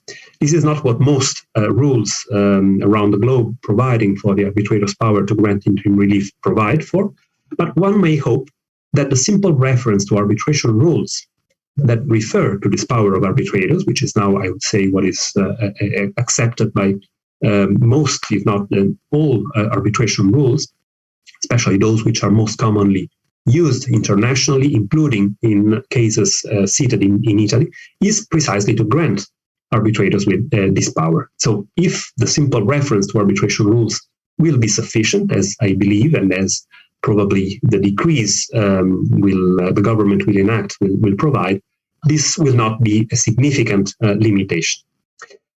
The framework law then provides that this power is granted unless otherwise provided by the law. So we'll see whether the legislator will introduce specific limitations to this power of arbitrators to grant interim relief. Personally, I don't see why what will now be admitted in general terms should then be limited in specific areas or fields of law. So it is probably something that will remain in the law, but without any practical consequences in the immediate future. And it's just a reservation of the legislator to introduce in the future possible restrictions of the power of arbitrators. And then the framework law refers to the parties' power to grant the arbitrators with this power in the arbitration agreement or in a subsequent written deed. Arbitration agreement is clear, and this is where parties, especially in ad hoc arbitration, where you have no arbitration rules providing for this power, the parties will have to consider this aspect when drafting the arbitration agreement. But the framework law also refers to a subsequent written deed. And as we know, once the dispute has arisen, it is difficult for the parties to agree on anything. So I don't expect this to be used in a significant number of cases. Possibly in arbitrations governed by the ICC rules or by other rules which provide for the establishment at the beginning of the case, which is the general practice of the rules of the proceedings. This may be an opportunity for the parties to expressly grant this power to the arbitrators. But as I said, once the dispute has arisen, it may be difficult to find agreement on anything. If we move to the next slides, we'll see that I think the biggest surprise in the framework law comes from what the framework law provides for the court's concurrent power. I think it is a general rule now accepted in the vast majority of arbitration systems that the fact that there is an arbitration agreement covering a certain dispute does not exclude the concurrent power of domestic courts to grant interim relief. So there is a limited exception to the exclusion of the court's jurisdiction with respect to interim relief. But this is not what the Italian legislator apparently has in mind, because what the framework law provides is that from the moment the parties agree, as we discussed before, to grant the arbitrators this power, automatically the court's jurisdiction to grant interim relief is excluded. Now, this is something that I don't consider particularly appropriate. It is certainly very favorable to arbitration, but it probably goes too far, and probably in a way that is not in the best interest of the parties in arbitration. In my opinion, the parties' interest is to be able to choose between an arbitral tribunal and state courts, and to decide which body to seize, depending on many circumstances, on the characteristics of the dispute, of the type of measure, on the jurisdiction in question. So, for example, parties may be better off to go to a state court in jurisdictions where the measure they want to obtain is specifically provided in the local civil procedure rules, where the judicial system is very efficient and can issue an interim relief very, very rapidly. In other circumstances, the parties may want to go to the arbitrators, who are likely to have a better knowledge of the merits of the case. In particular, I think reserving the parties' power to resort to the state courts to obtain interim relief is particularly important when the parties need a measure that would be immediately enforceable. Arbitral measures will have to be enforced before state courts, which means recognized before state courts. This may take time, and so when you need a decision which is immediately enforceable, possibly for its coercive content, let's think about attachment, you may want something that is immediately enforceable before state courts. Well, in those cases, I think it would be probably preferable to go to state courts directly rather than obtaining the measure from an arbitral tribunal and then obtaining its recognition. But I think the interest of the parties in reserving the right to address their applications for interim measures to the courts as opposed to the tribunal is particularly important in cases where the measure in question, to be effective, has to produce effect also for third parties, which is obviously something that it's impossible for arbitral interim measures. The arbitrator's jurisdiction is limited to the parties in dispute, the parties that have concluded an arbitration agreement. And so if in the most typical situation, at least in my experience, in which measures are required, and this is in a situation where, for example, a third-party bank has issued a bank guarantee to guarantee the party's obligation under a main contract, while the bank may be a third party with respect to that main contract. And the parties may want a measure that could be immediately enforced also vis-à-vis the bank, a third party. So these are just examples of situations in which I think it would be in the parties' best interest to choose the courts rather than arbitrators. The last question may arise with respect to emergency arbitrator proceeding. As you may know, this is a tool which has been introduced over the past, I would say, 15 years in most arbitration rules, which provides for the very rapid appointment of an emergency arbitrator before the commencement of the ordinary arbitral proceedings, for this emergency arbitrator to grant interim relief within a very short time frame. Now, the question that may arise, and we are just hoping that the Italian legislator will resolve this in the decrees, is does the commencement of emergency arbitrator proceedings bar recourse to state courts, as is the case when the parties agree precisely to submit interim measures application to the court? My answer would be yes. Once the parties agree to have recourse to rules which provide also for emergency arbitrator proceedings, this should be considered as an automatic exclusion of the concurrent state court's power to grant interim relief. And this, in my opinion, may be particularly in respect of this type of proceedings, emergency arbitrator proceedings, a further aspect which may make the solution that is envisaged by the legislator not the most appropriate one. So this is in a nutshell what we can expect from the decrees that will be adopted in the coming weeks or months with respect to interim measures. And obviously, I mean, this is something that may have a significant impact on, I would say, the reputation of Italian law and the reputation of Italy as a seat for international arbitration. This is something that is often pointed at to by parties, non-Italian parties, as I said before, as an obstacle to the selection of Italy as a place of arbitration. So I think this is a very good sign that the legislator is sending, with some caveats, such as those that I identified. Thank you. Many thanks, Andrea, for this very insightful presentation. We will now move to the second aspect of the reform of the Italian lex arbitri, and we will move to our second panelist in this session too. I don't know who is doing the slides. We have Professor Giuditta Cordero-Maus of the University of Oslo. Giuditta is full professor in Oslo, where she's in charge of international commercial law, international commercial arbitration, and private international law. She's also a member of the Arbitral Council of the Milan-Cerbero International Arbitration. She's a qualified lawyer in both Italy and Norway, and has nearly 20 years of practice in international litigation and transactions in Scandinavia, in Russia, and in the former Soviet Union. Giuditta will speak now about a particular controversial provision of the reform concerning the applicable rules or the applicable law in the arbitration. Giuditta, the floor is yours.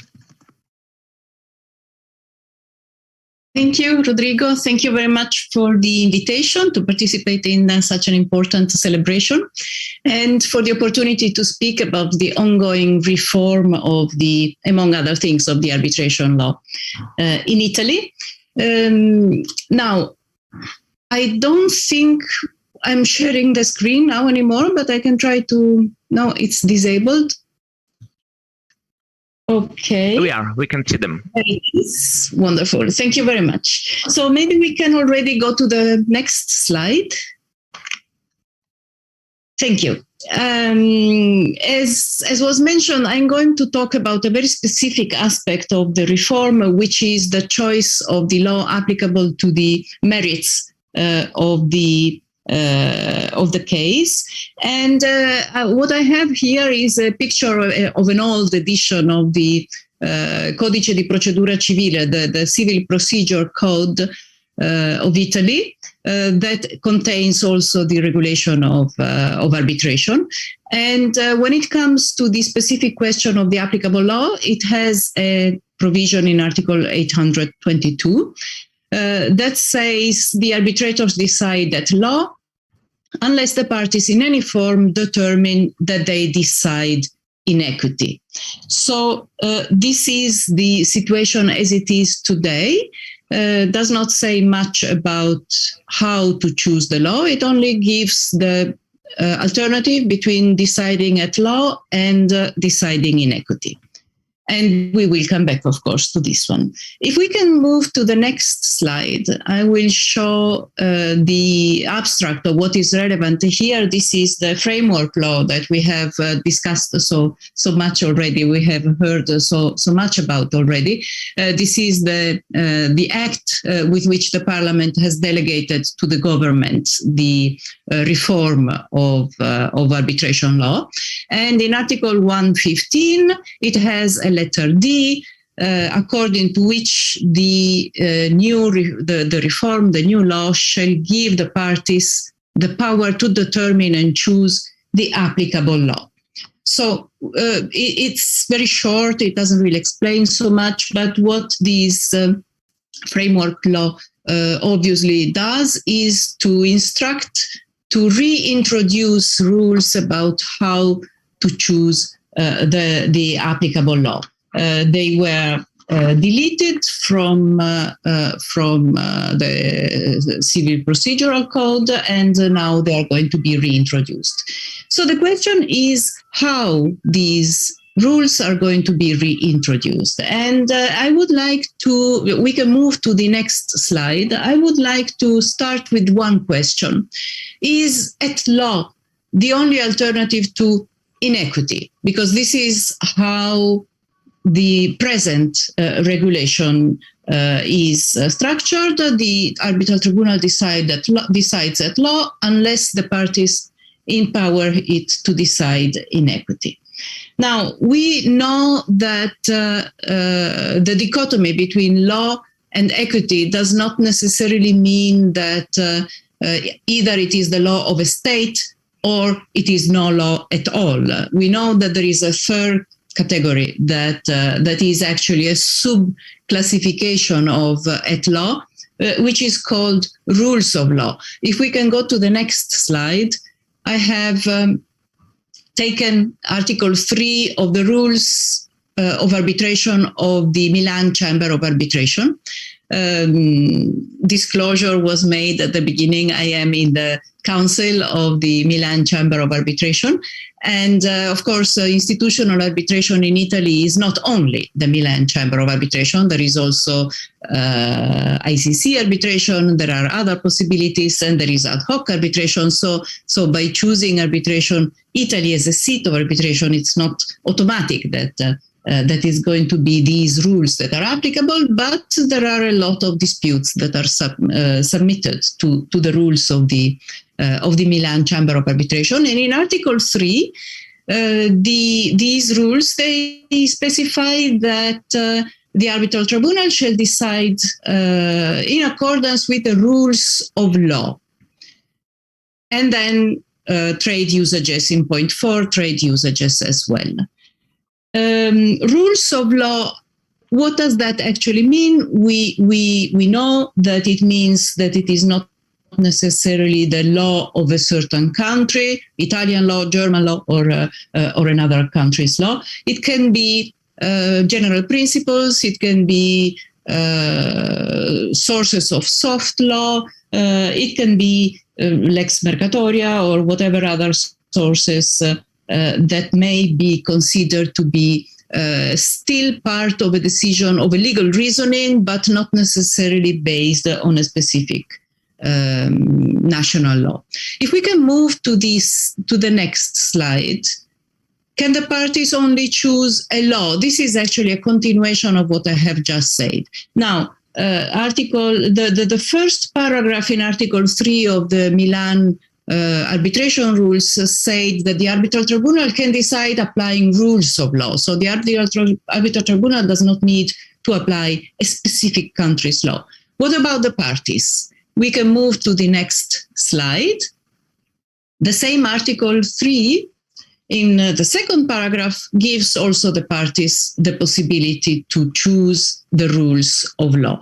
This is quite interesting because usually the arbitration rules, they give the parties the possibility to choose rules of law, and they specify that in case the parties have not made a choice, then the arbitral tribunal shall apply a law. Very often, arbitration rules or the model law of the UNCITRAL, they say that the arbitral tribunal, unless the parties have made decision, the arbitral tribunal will only have to apply a law and not necessarily rules of law. So this is, we see that the Milan Chamber of Commerce has some rules that are a little bit more flexible. They permit the arbitral tribunal to consider not only law on their own initiative, but also rules of law. We can move to the next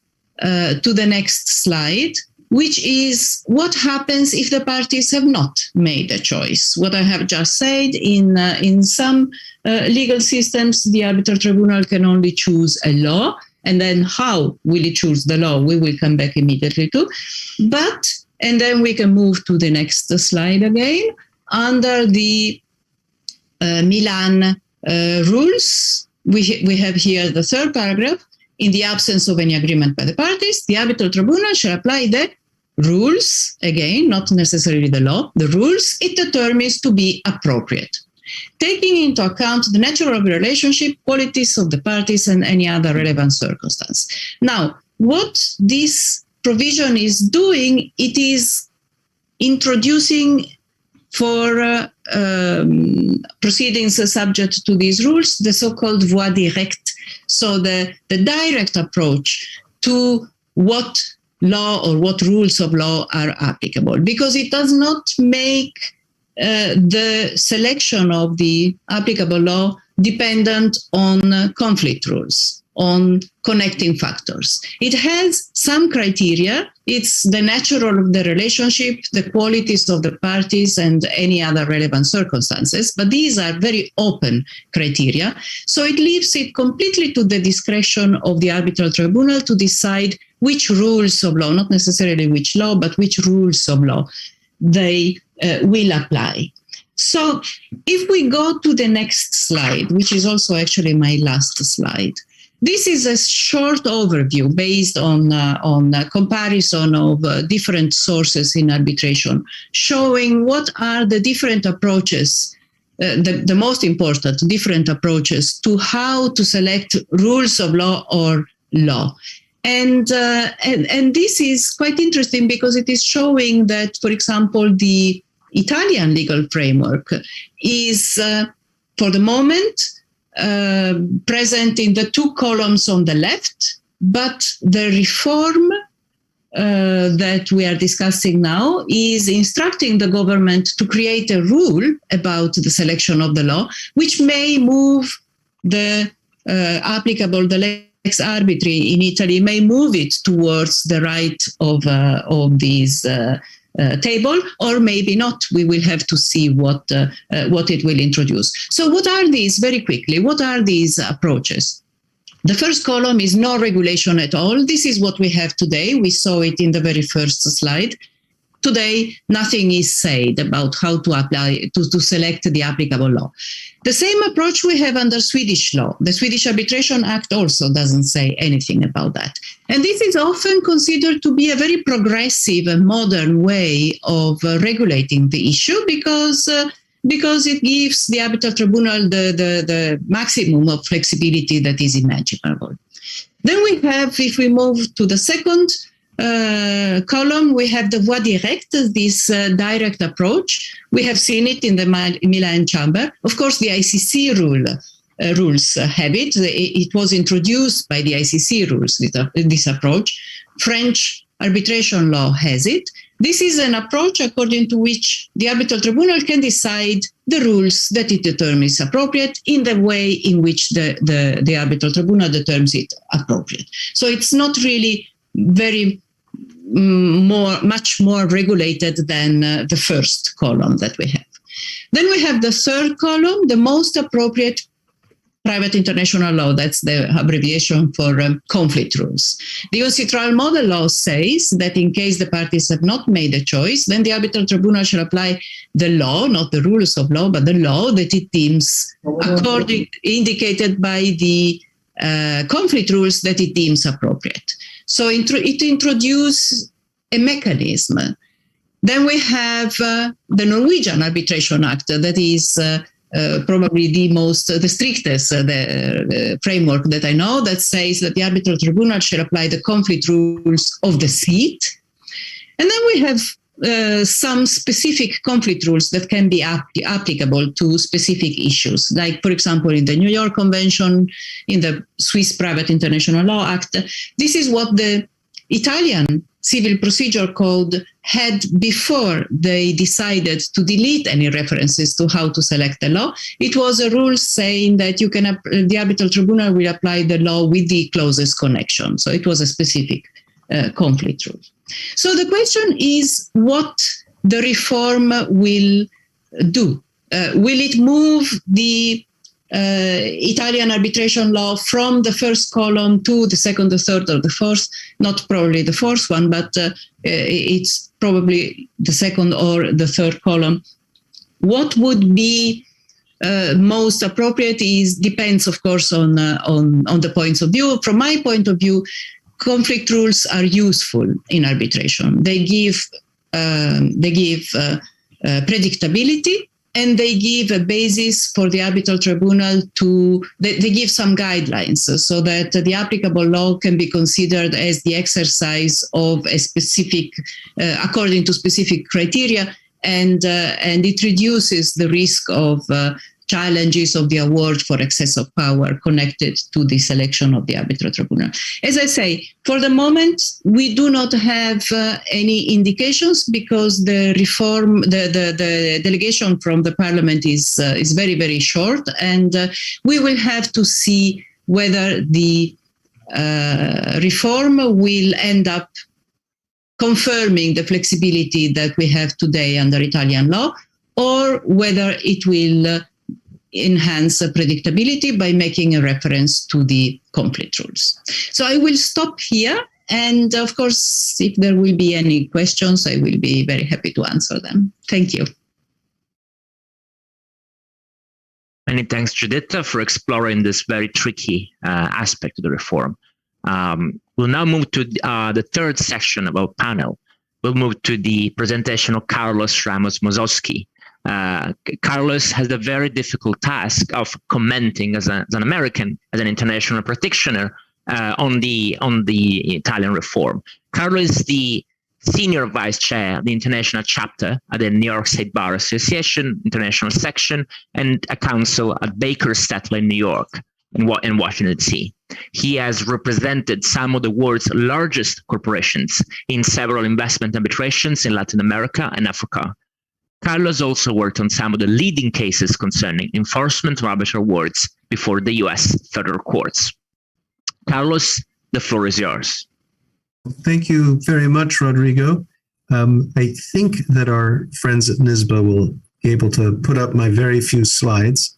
But thank you very much for that very kind introduction, and to my colleagues and co-panelists. This has been a really interesting presentation, and it's exactly the sort of program that we sincerely hope the MOU between NISBA and the Roman Bar Association will encourage. So very honored to be here, and of course it's a very difficult act to follow as the token New Yorker, and I'm conscious also that I stand between all of you and lunch. I think the headline, of course, to all of this is that, from speaking the point of view of a U.S. practitioner, is that there have been developments, there have been changes to the Italian law governing international arbitration that make Italy as a seat closer to other seats, in particular with respect to the availability of interim relief from the tribunal, which I thought I would offer a few remarks about. And after all, where international arbitration isn't just about efficiency, but also about neutrality, I think parties considering Italy as a seat will take note of the fact that these changes now allow for interim relief from the neutral tribunal to which parties will have agreed, rather than having to rely upon national courts that may be less familiar. So that's an important change. I'm not going to comment at great length on Italian law because I'm not competent to do so. But I thought it would be interesting, as the New Yorker on the panel and also as the common lawyer on the panel, to consider how, as between the common law system we have in New York in the United States and your civil law system in Italy, how we seem to have arrived at least analogous points in terms of what levers are available to parties to disputes by very different routes. I think it's what you might call convergent evolution. We're talking about arbitral procedure, perhaps, rather than whales and sharks and ichthyosaurs, but I think the same point applies. That's the analogy that occurred to me, that we're getting to the same point in very different ways. And what do I mean by that? Well, if we go to the first slide, next slide rather, here we are. I think it's striking that we've been celebrating, I think I can say celebrating justly, changes to the explicit codified civil procedural provisions in Italy. But at the same time, in the US, our Federal Arbitration Act doesn't really say anything explicit about a tribunal's power to grant interim relief or not do so, or what kinds of interim relief it may grant. Rather, our courts have largely treated this as a matter of the parties' agreement to arbitrate, which may or may not involve rules that more explicitly authorize interim relief, and I put a couple of them on the slide for your reference. If we go to the next slide. Perfect. And here we see, one of the leading cases on this point, at least in the Second Circuit, which encompasses New York, dates back to 1982.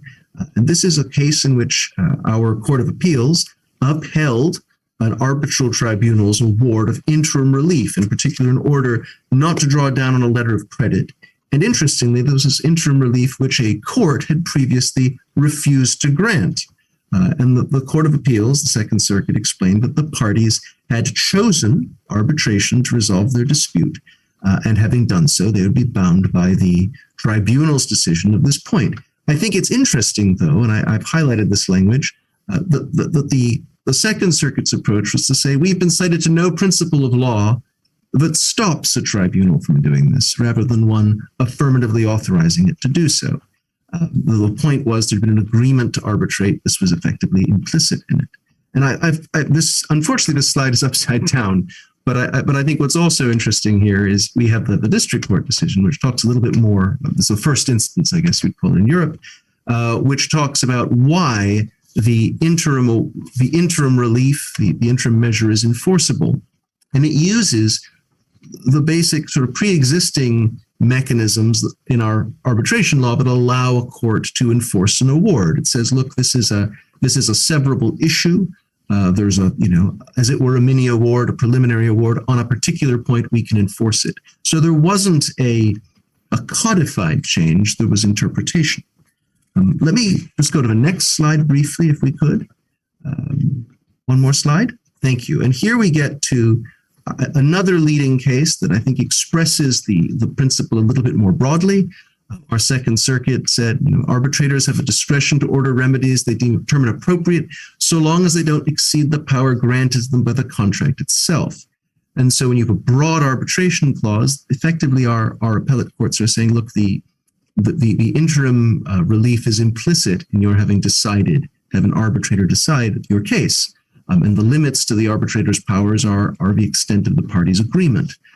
Of course, as a matter of practice, it's a very good thing, as you saw in the earlier slides, to have rules that make all of this clear. But ultimately, you don't need them. The idea is that if the arbitration clause, if a party's agreement to arbitrate is broad enough, it's a comprehensive grant of authority. And I would just note that this Banco de Seguros case is, I believe, a notable victory of Ed Lency's, of our section chair. So shout out to Ed on this. Maybe he'll have some reflections on this at the end of the program. So as I said, I think we have in this instance, and I'm sure in many others, examples of convergent evolution. And that, of course, is, I think, a microcosm of how international arbitration has become a transnational system for resolving disputes, how we can have common law and civil law converging, maybe not overlapping entirely. I'm sure that will never happen, but converging towards a shared set of tools. And so that'll be my contribution. I think it bears reflection, and I'm sure if we were to unpack other aspects of the Italian arbitration law and the U.S. practice, we would find similar examples. But with that reflection, and thanks for your kind attention, I think I will conclude, just to leave a little bit of time for questions, and I know we're running a little bit over. But again, I just want to say this is exactly the kind of program and the kind of exchange that we hope the MOU will facilitate, and we look forward to more such exchanges in the future. And thank you so much for having me. Many thanks, Carlos. Many thanks to all the panelists. First of all, I have to compliment our speakers for keeping track very well of the time. We always fear being a bit late, but we are perfect in time, and that's fantastic.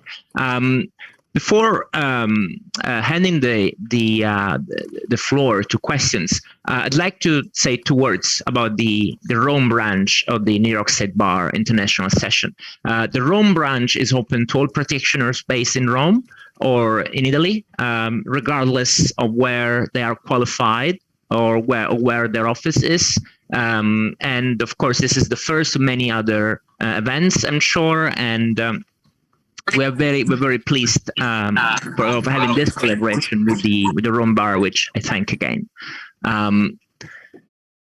So we heard today about 2 different aspects of the Italian reform: litigation on one hand and arbitration on the other one. We'll now hand the floor to questions that can be either to any of the panelists of the 2 sessions, or we also have here still Judge Brower. So I don't know if any questions from the public.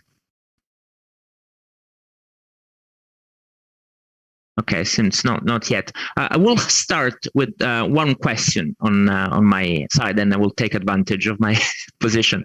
And it's a question for Judge Andrea Giordano, which I think is still here. So yes.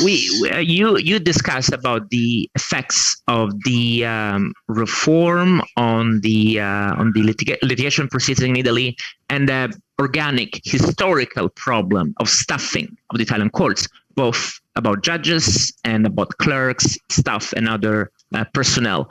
So if we have a look at the numbers, if we compare, for example, the Italian judiciary with the US judiciary, I think in Italy we have around 10,000 ordinary judges, right? And now with the new office of the judge, we will have hopefully more and more clerks and more lawyers, more formally. Well, it's such controversial whether they're still practicing lawyers or not, I think.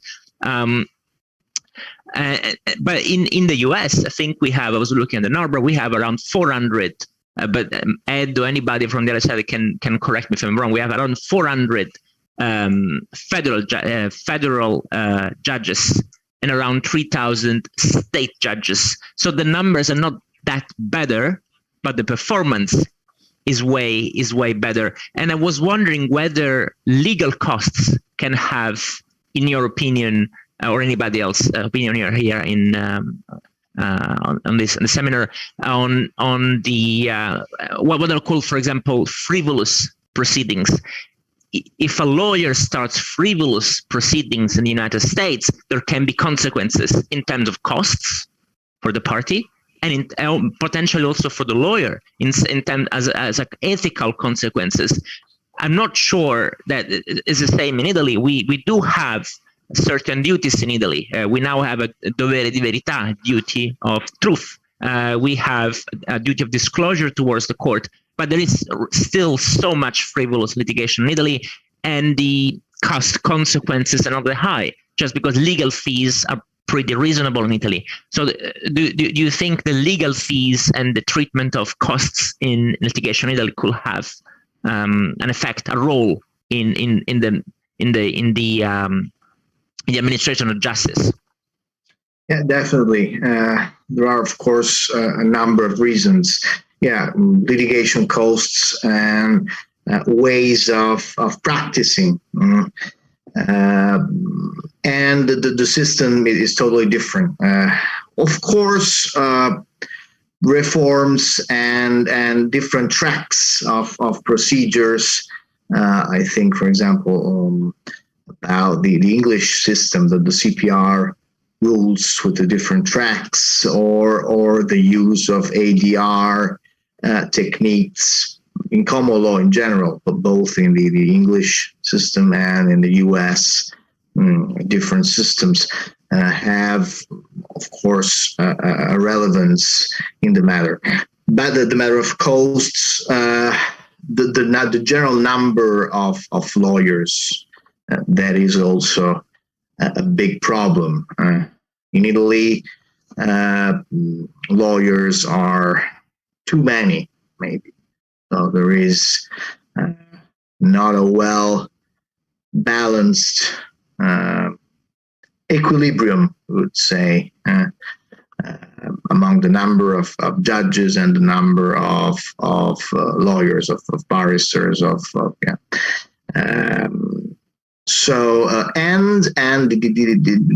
a matter of punitive damages and specific applications of punitive damages in the trial. We are not eager to use such techniques, such methods of kind of sanctioning the lawyer, the party that does not comply with the duty of truth, for example, the duty of full disclosure, or the duty not to bring about claims that are totally without grounds. This is not common in the common law systems. It is too common in the civil law systems.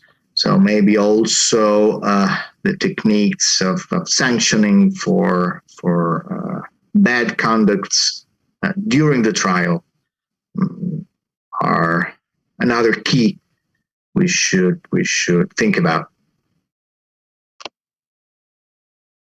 Yeah, there is much discussion also in international arbitration, as my panelists of the arbitration panel will know. There is much discussion today about guerrilla tactics in international arbitration, but those tactics are usually implemented, in my experience, in really massive, very high value arbitrations, where the value is so high that even if a party were to be sanctioned 1 or 2 million, or even 3 or even 4 in costs, it's still pretty small in respect of, the potential losing hundreds of millions. The problem I think we have in Italy is that the cost consequences, also the contributo unificato, the legal fees of the court, are very reasonable. So it's pretty easy to file a claim. In civil trials. Yes, in civil trials, of course. In administrative one, it is a little different, but in civil trials, yeah. Yeah, and in fact, administrative justice, I think, works pretty well in Italy. Better. Yeah, works pretty well. Essentially, the reference you made to this aspect, this difference between civil law and common law, that you said in civil law this is more common. And since we have another fellow civil law practitioner who is qualified both in Italy and Norway, Professor Koderomos, I'd be interested to hear your views as to what happens with frivolous litigation in Norway or in general in the region, if we can consider Norway civil law, because I know it's also controversial, right? Thank you. Yes, Norway is part of the family of civil law, but it has a lot of influence from the common law as well. And when it comes to frivolous litigation, I would like to tell you another anecdote. When I came to Norway 34 years ago, I was already a full lawyer in Italy, and I had been working for 4 years in Italy as a lawyer, and then I went to Norway, and I was very, very surprised when I saw my colleagues discussing whether they should recommend their client to make an appeal or not after having lost, for example, in the first instance. And I was wondering why should you recommend them not to make an appeal? I mean, of course you make appeals as long as you use all the instances that are available until the very end, and you exhaust all the possibilities that you have. That was the mentality that I had. Sorry, that's my email. I will switch it off. That was the mentality that I had acquired in the 80s when I was working as a lawyer there. And in Norway, the idea was, no, of course, you have an ethical duty to recommend to do what is realistic, and you should not exploit the legal system for purposes that are not realistic. So I don't know if this gives you an answer to the idea. Nowadays, it is possible that the situation has become a little bit more flexible. You can also see the number of challenges to the validity of arbitral awards, for example. There were nearly zero until like 10, 20 years ago. Now there are many, many more. It's still a very low percentage, but it has multiplied. So I have the impression that also in Norway now the legal profession has becoming a little bit more what shall I say, interested in exploiting all the possible business avenues that are available. It's a little bit more business development than having a look at the actual realistic outcome of the cases. But I still would say that they are much more restrictive in this development than many other countries that I know. If the new approach takes place in Norway, do you think the Norwegian bar, the national or local, the Oslo bar, I guess, will intervene, will say something about it? Are there any cases of lawyers being sanctioned because of frivolous litigation? I am not aware of any direct sanctions for frivolous litigations, because I think that, as I was telling you, the self-discipline is still very, very evident, actually. There may be some sanctions about that, but from the top of my head, I can't think of any, actually. It's also the legal environment is not very large. Everybody knows each other more or less, and this, of course, contributes to the self-discipline, because people are very concerned about their own reputation, and they do not really want to ruin it by representing the interests of the client to an extent that is not reasonable. But I have also seen situations where actually clients, Norwegian lawyers were representing foreign clients. In particular, it was an Italian client, actually, where it was the client who insisted on pursuing, exhausting absolutely all the possible remedies that were available, because they were not understanding this strange self-constraint of the lawyer who were supposed to represent them. So it's evolving. That's very interesting. It reminds me a bit also about the English approach to litigation, but also to international arbitration. There is a word which we often use, for example, when I work with English barristers, which is credibility. We will often discuss a particular argument, particular point of law that we could possibly make. In response, the QC will say, well, this will not be credible with the court. So regardless of whether, that's interesting what you said. It's such a small environment, such a club, some people will say, that the possibility of being sanctioned by the court, having adverse consequences, is not even considered. It's first and foremost a question of credibility and reputation, as you said.